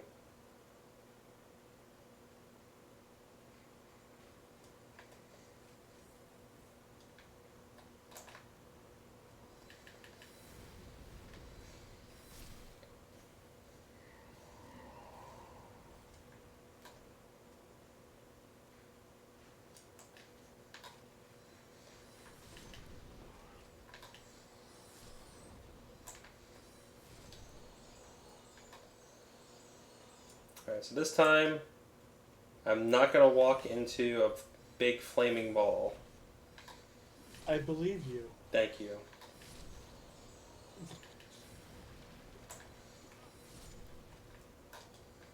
I'll die some other stupid way. Look, man. Here, I gotta use this ladder right quick. Don't mind me.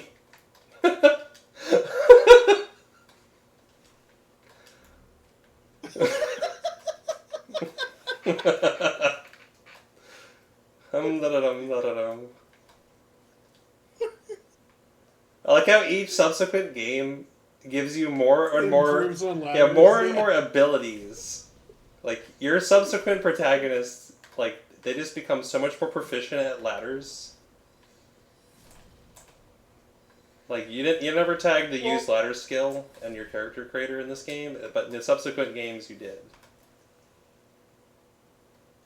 Not to bring up Dark Souls 2 again, but the fact that there's You can, Laddersmith NPC has to be some sort of like in joke amongst the Dark Souls staff.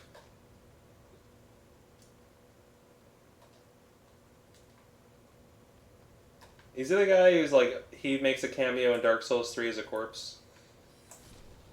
Gilligan.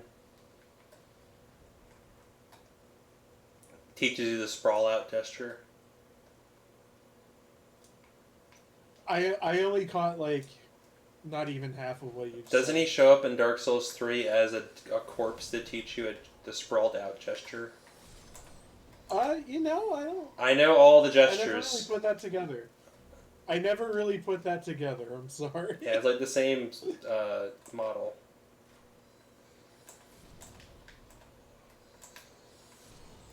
I can go see if it's in the Whoa! lore book. Oh my god. I spooked the fuck out of myself. My Dark Souls 3 compendium, or Dark Souls trilogy. Alright, we're killing this fat guy. Get him! Hey, alright. I got the clown hat, we're good.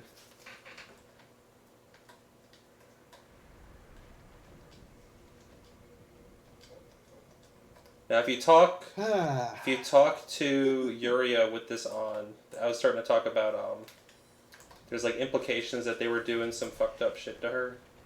Like she gets all like I'll put it on so you can kind of see what I'm talking about. I mean, yeah, I kind of remember that from my playthrough.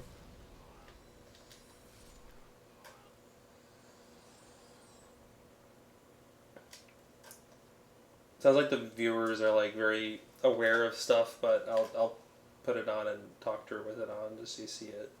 I figure most players see it anyway because you forget to take it off when you talk to her because you can't actually like get her to leave until you take it off. Oh, that dog ripped right into the flames. Nice. No good doggos in this game. Good doggo in the next game, though.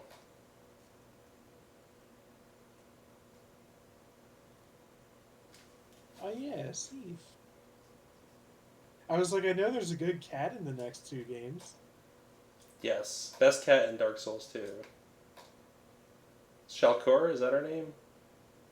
Shalqua. Alright, can this... You know, I was about to stand underneath it and die, but I figured probably let's not do that. You were vibrating for a moment there. Oh shit. Wrong item. Wrong item.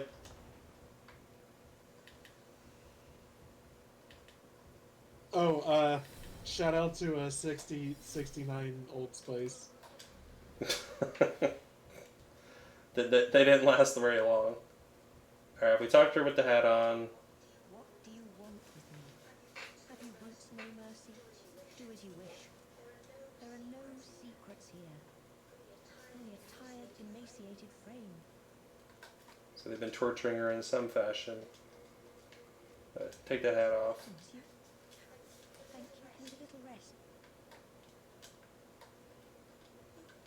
That's it. Alright, so I'm just going to clear this zone. And then we'll talk to her back at the... Does she have no object permanence? You remove a hat right in front of her, and she's like, "Oh, it's you. You saved She has a me." pretty big hat on herself, so it might be hard for her to see. And I forget how we get her hat, too. Better not be killing her. I'm not doing that. I'm sure somebody will be nice enough to tell you.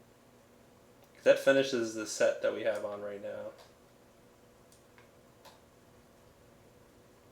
I mean, the crown I'm wearing right now is pretty solid because it boosts your MP.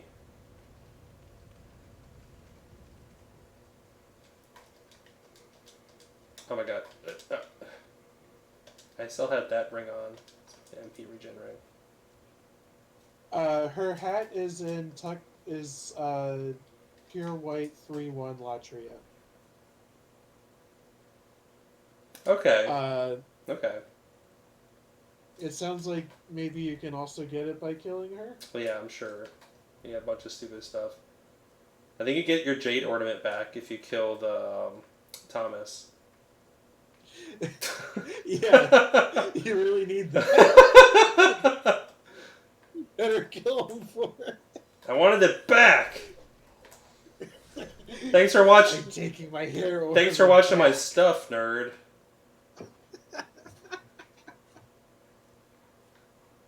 Alright, I think there's some assholes who like shoot arrows at me from here if I don't like backtrack and kill them, but we're just gonna press on.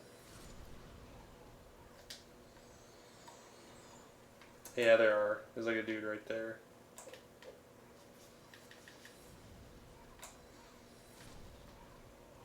I'm just gonna engage in the combat by like plinking away with spells from a distance.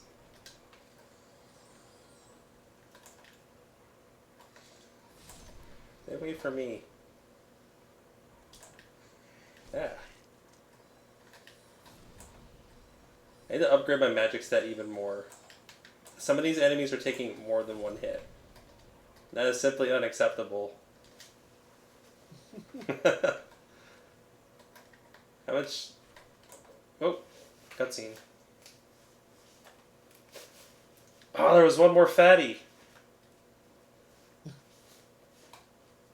Oh, I do like this message from chat. I think it would be hilarious if killing Thomas resulted in all of your stored items going in one giant loot pile. Oh, that'd be terrible.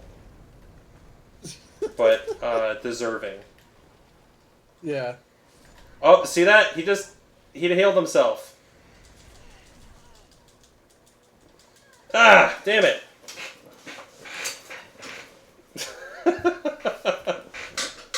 Can't wait to see this. You back yourself up in a corner. Yeah. Yeah. You let them have the corner. You were done. It's true. That was my my foul. We still have some more. Alright, this time I can totally run past everything, so we're gonna do that. And we're not gonna get boxed in a corner. Not happening. I believe you. Thank you. We got this. I'm actually proficient at what I'm doing right now in Dark Souls, as far as just running past everything very easily. Because I actually know all the patterns and like where everything is in that game.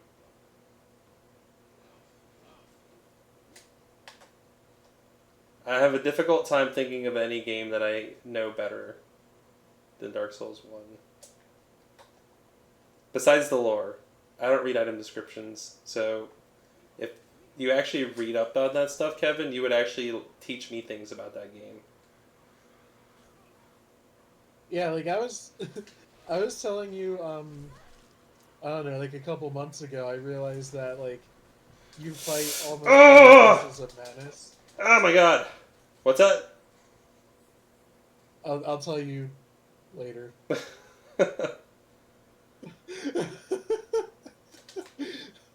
Oh man, I was saying I remember like telling you months ago. I realized that you in Dark Souls 2 you fight like nearly all the pieces of Manus. Yeah.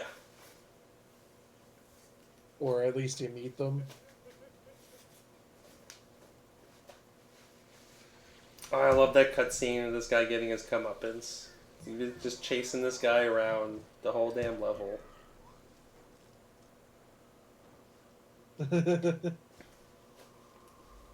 Alright, so I was actually going to use Fireball, but then I remembered Bior is going to help out, so I probably want to use Soul Ray instead. Because Fireball explodes and might hurt Bior.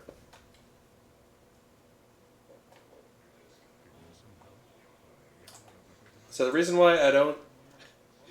You might accidentally like special beam cannon Bior. That's true. There's hopefully less of a likelihood of that. I just got to position myself well. So this boss can also be pretty tricky, but what's nice about it is that you have Bior here tanking hits and like flapping around. Oh my god. Bior. Bior can probably just kill him on his own. Oh, maybe not. Maybe not this round. Bior's plenty handy. He does do good damage. Mm-hmm. But he is all but doomed in the next area if we don't kill the blue dragon. Blue dragon will totally kick his ass.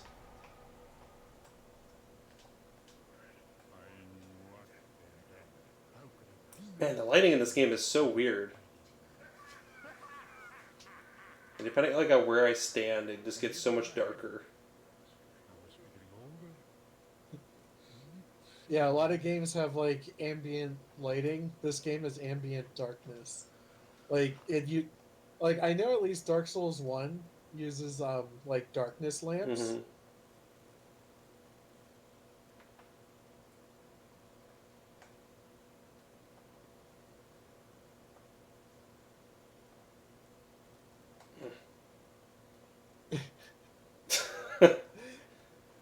Does this make you feel good, Andrew? Yeah, it's making me feel a little better.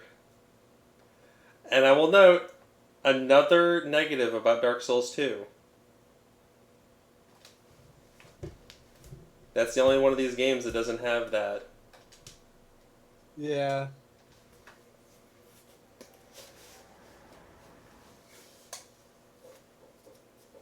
Alright, let's see what we can buy from Yuria.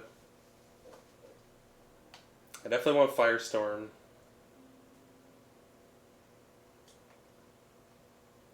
Where's she at? Over here. I just thought of how much more of a clusterfuck the PS3 version of Dark Souls 2 would be if it also had to render ragdoll physics. Alright, so Curse Weapon came from the Demon Penetrator. Alright. So if you're a physical build, that is like the ultimate thing, because it does not imbue it with magic, it just further boosts your physical damage output, if I remember right. Mm-hmm. And if you're using that with the Talisman of Beast without the right stat requirements, you don't take the damage over time that you do from it. Alright, how many spell slots do I need for Firestorm? 3. Oh my god. Alright, we need a shitload of intelligence. I may or may not be being a little cheaty here and eating demon souls.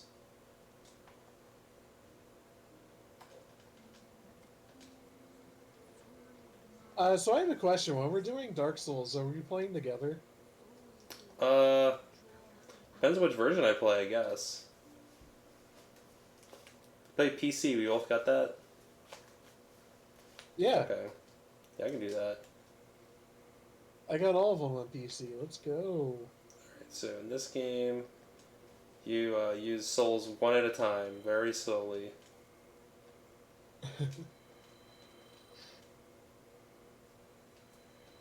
I'm being a big cheaty boy right now, but I'm still not going to upgrade health. That's right. I'm devoted to just increasing my smarts and my magic aptitudes. Damn it. Still can't equip it. Oh my god, my MP bar is so huge. I can't wait to see this. It's gigantic. Your gauges are giving you the middle finger. Oh my god, I got it all the way to intelligence 40.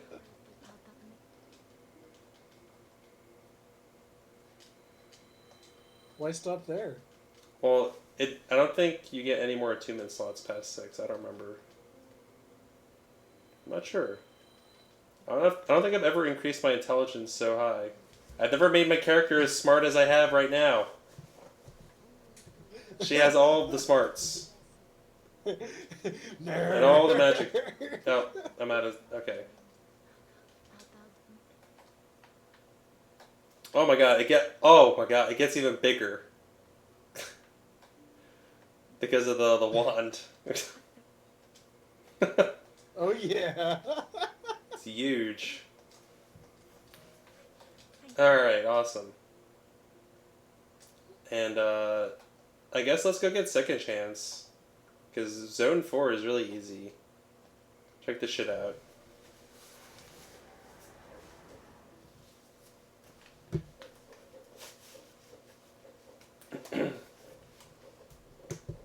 Well, I'll note the skeleton guys here are big dicks. They just pursue the hell out of you, and like the way they roll around and shit is crazy. These are some of the best skeleton knights ever. Let's put Thief Ring on here.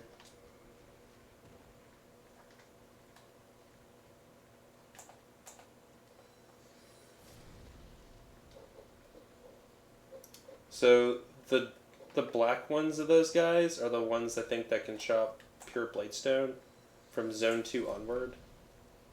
And they always have a drop. It's like going back to luck chat.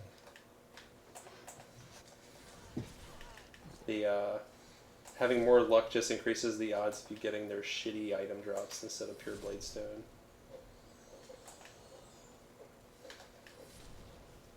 But I mean, pure bladestone, outside of the achievement, who cares, right? I mean, dexterity weapons are lame. It's all about strength weapons. Just smack enemies around with big freaking swords. Way cooler.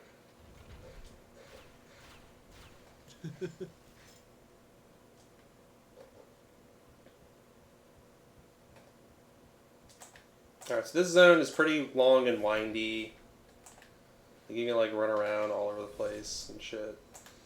There's another Vanguard guy. I did not like this place. There's another Vanguard guy over there. But, you know, forget it. I don't want to deal with it, so let's just bypass the whole level.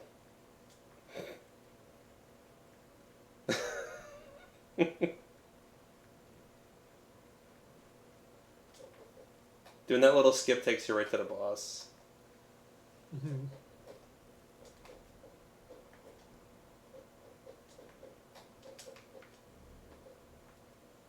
Alright, boss. Oh, down here. You should make the Dozer Axe just for fun. Well, then I have to kill that Vanguard because I fucked up and didn't kill the easy one at the beginning.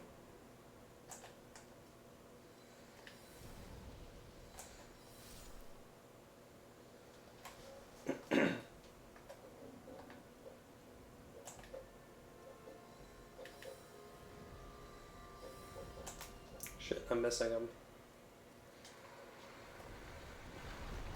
Oh, this guy! Judicator. It's a cute fight. It's completely and utterly destroyed by being a spellcaster. The gimmick is you smacking his blade in his stomach enough that he keels over. Then he can attack the bird that's on his head. Wait, he's got a bird on Yeah, his it's a head? bird. It's like starts squawking at you and shit.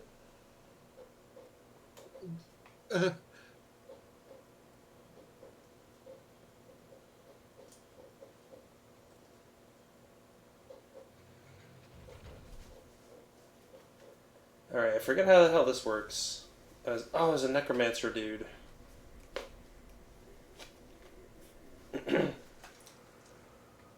Does killing him, like, kill all of his dudes? I think it does. Oh man, I don't remember, but fuck this part. Yeah, it works that way, remember pretty being sure. here for a while. Ain't too bad.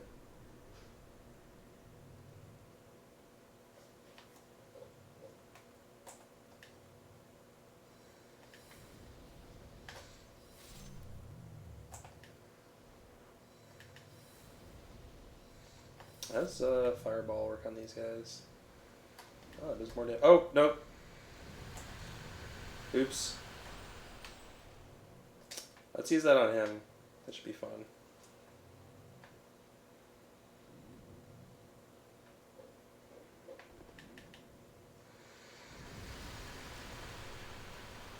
What? Did none of them hit him?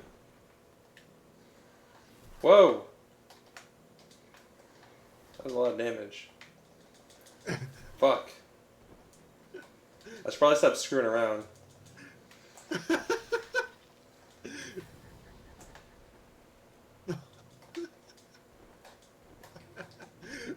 I feel so validated by right now. Eat magic, asshole.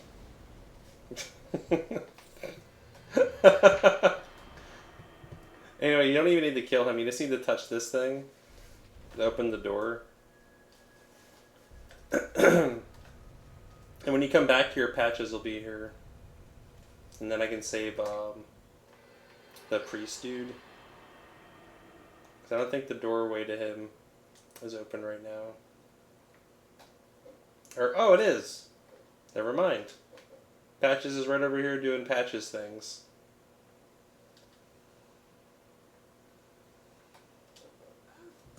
Now, something cute I like about Patches. So, Patches shows up in in Demon Souls, Dark Souls 1, Bloodborne, and Dark Souls 3. And it's the same voice actor and the same face and everything in every game. Very cute.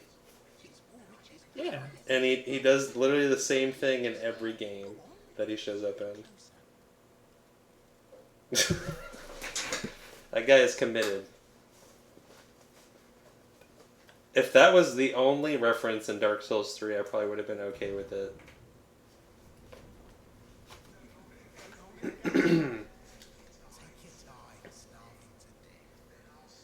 Andrew, you just don't like fun. Apparently not. I like Dark Souls. Alright, Red Phantom duty.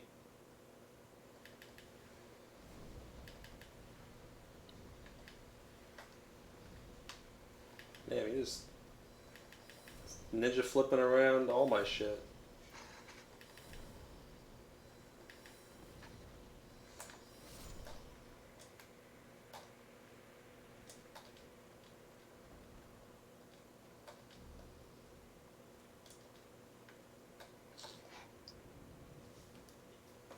Alright, so we got this priest guy.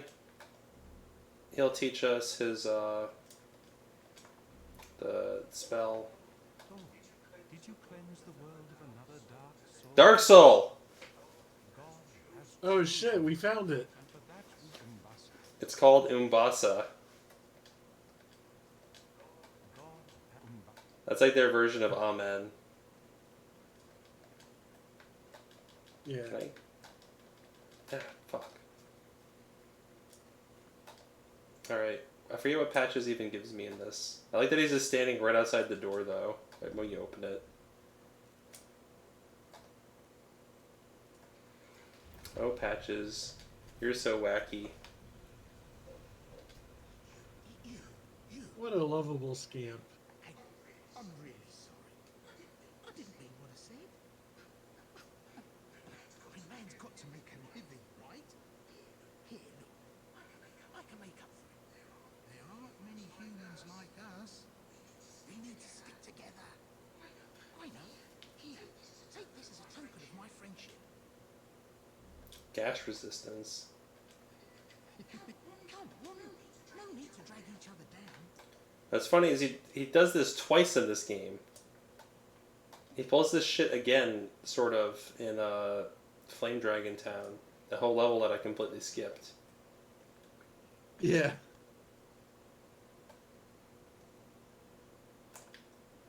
Alright, so you do have to make your way most of the way through this zone. You can't just kind of skip all of it like I did with Act 1. God damn it.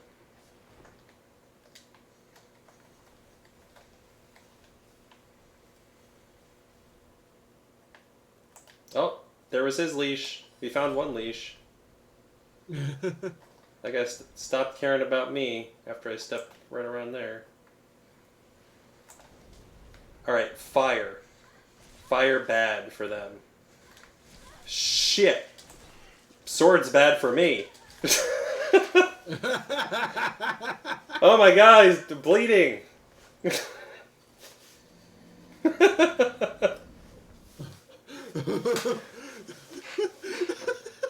Dang it.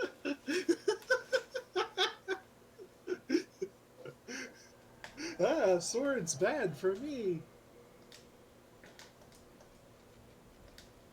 So, like, I don't feel confident running past those enemies. Like, I'll run past most every other enemy, but those guys... Now, I'm aware of, like, crazy shit you can do in this game as far as, like... I don't know, like, deloading death triggers where you can drop down and skip things, but I have no idea how the hell to do them. From watching speedruns, I know it's a possible thing to do.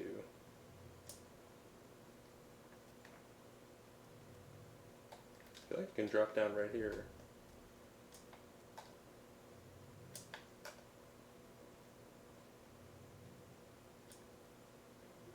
We'll play it safe. Instead, drop down on that Reaper guy instead. And laugh at me.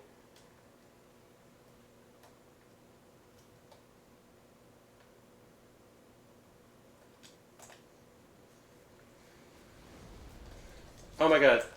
Alright, my magic is still not strong enough. It's not enough to one-shot these guys. At least not the sword-wielding ones. Oh, pro strats. Oh my god. Yeah, fuck you.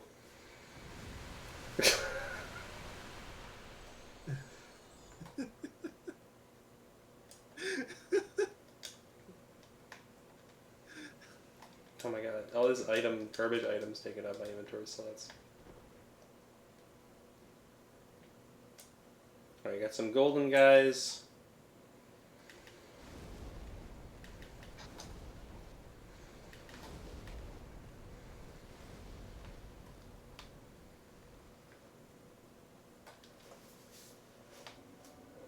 But there's a spot around here that I can drop down and skip a bunch of stuff, though. Like right here. Or not right here, but like, Oh, I remember now. Get out of my way, dude. Like right over here.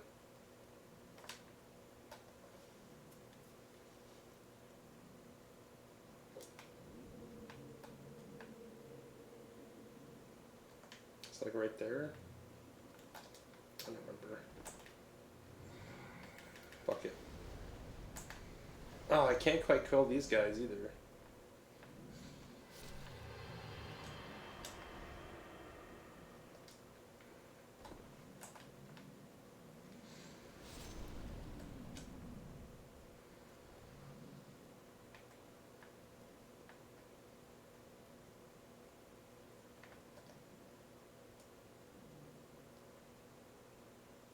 Alright, I think dropping down is just going to be death, so I'm not going to do it.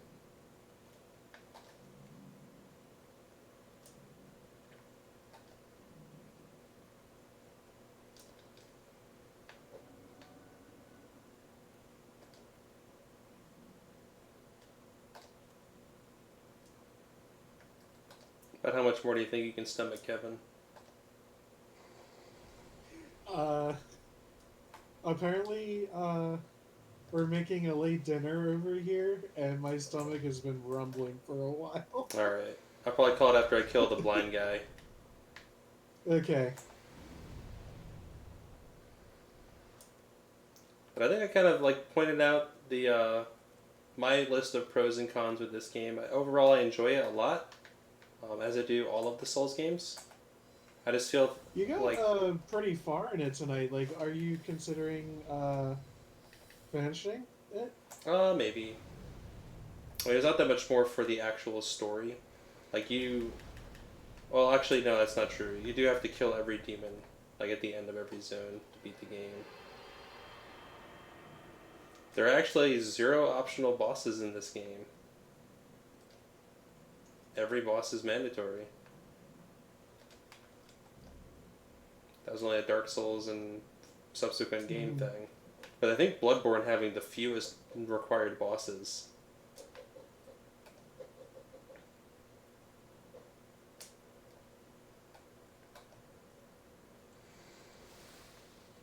Ah, shit! I was doing good until right then.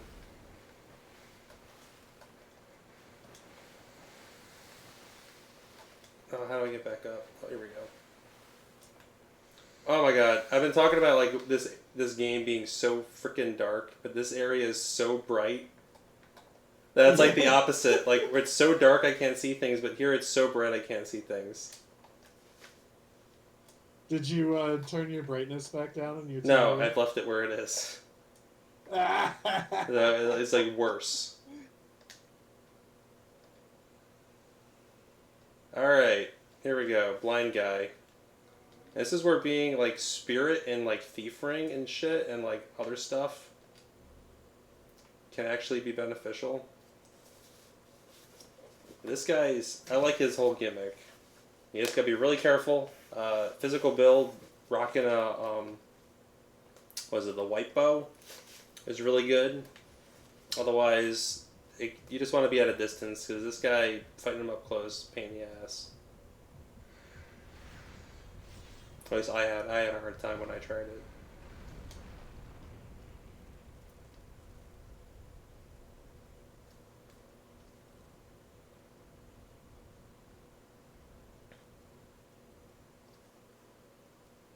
Man, the camera in this game is so weird. Oh, Demon's Prank, apparently. Yeah, you can use Demon's Prank that makes sound effects where you're pointing. So you can do that to trick them.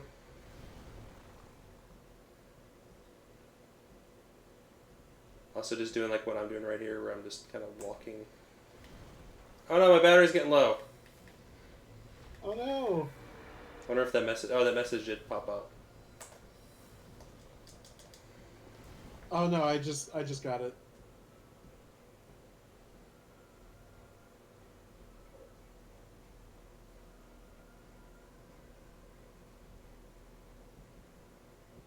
Oh, old hero.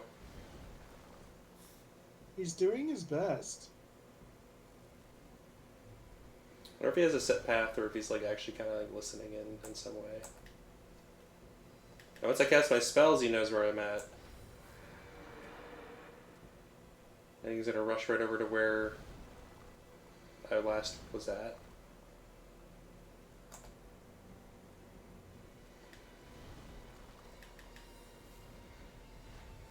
I'll try Fireball some.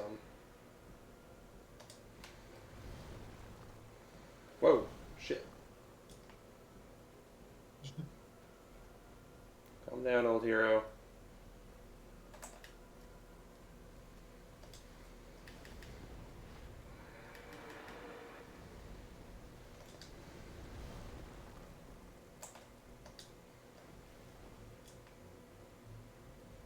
Yeah, I like how, like, your inclination is to run away, but you really don't. After you get away from him, you just want to be nice and silent. So, I think, of all the bosses in the game, this guy's probably my favorite. Like, he's a gimmick that works. Like, all the bosses have some kind of thing going for them. This boss is cool, yeah. Like, his design's cool. He's strong. If you're trying to fight him legit, he can be pretty tricky. But if you, like, go into his gimmick thing, it's not too bad to take him down.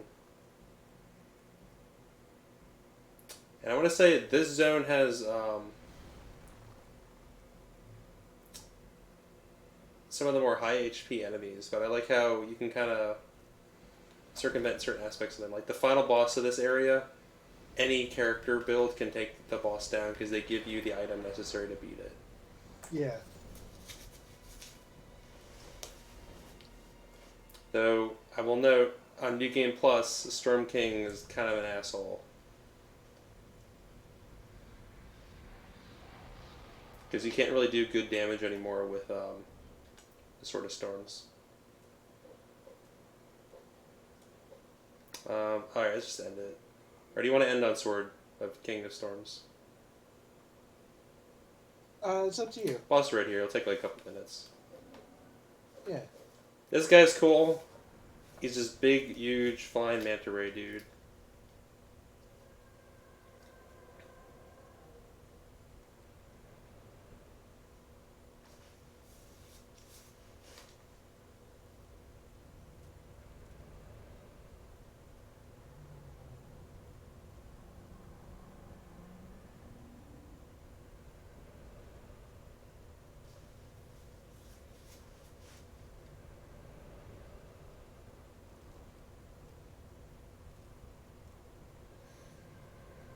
Now, I think his dudes don't respawn. I think after I kill them all, they're gone. So I might kill them all as I make my way down. Chad is saying New Game Plus 2 is worse. New Game Plus 1 you can actually do it without repairing the Sword of Storms. New Game Plus 2, not so Yeah, I much. think, like, it loses durability or whatever. I don't know. I don't know how this shit works. It sounds like a mess.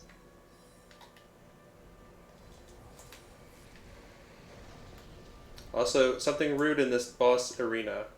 There's a crystal lizard in it. It's very easy as you're Why making... are they like that? Yeah. The whole crystal lizard thing in this game is awful. Alright, I'm gonna kill that many and then I'm not gonna kill anymore because he's gonna start descending soon. After you kill enough.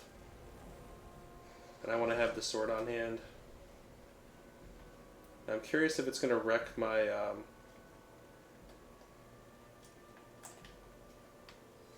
Oh, sorry. There's 2 crystal lizards in this boss arena. I misspoke. And I think they're the only thing that you can get a pure Dark Moonstone from, too. To be further like a dick.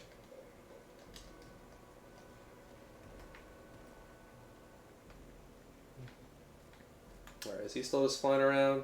Yep, alright, I haven't killed enough yet. So let's have some fun here.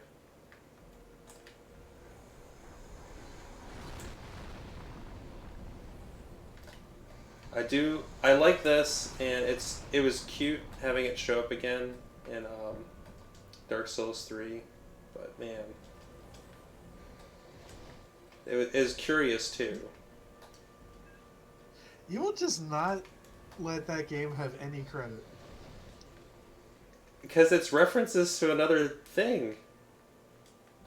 That's like the Family Guy of Dark Souls games. How do you feel about that? That's very rude.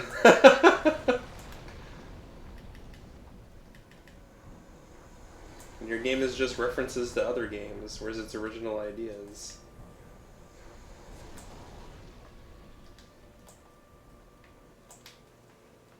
Alright, Storm King's coming down. Get your ass down here. Whoa! Lock up into the right thing.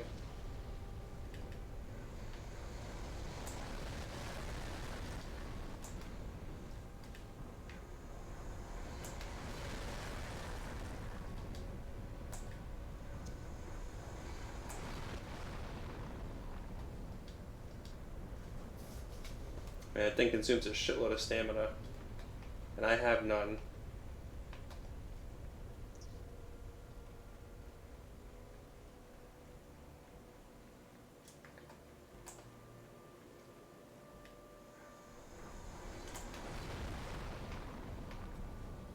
Alright, where are you coming from?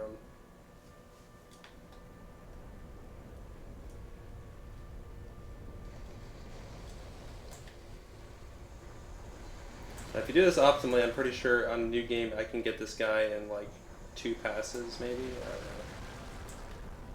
You can target so many spots on him with it. But I'm going to be getting him in 3.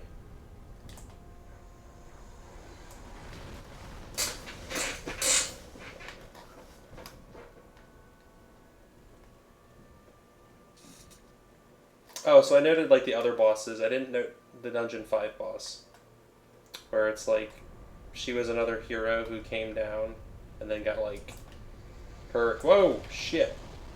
Her and her guardian got like possessed, basically, by the demons. Because she's like the fair maiden or whatever, and now she's like been. Ah, fuck this.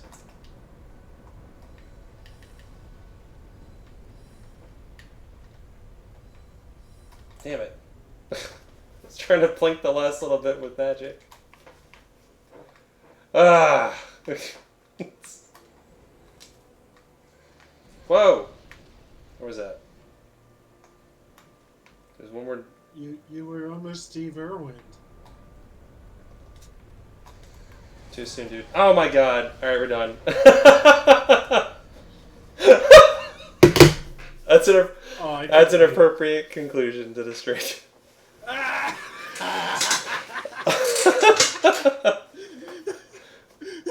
Alright, bye. Thanks for joining us.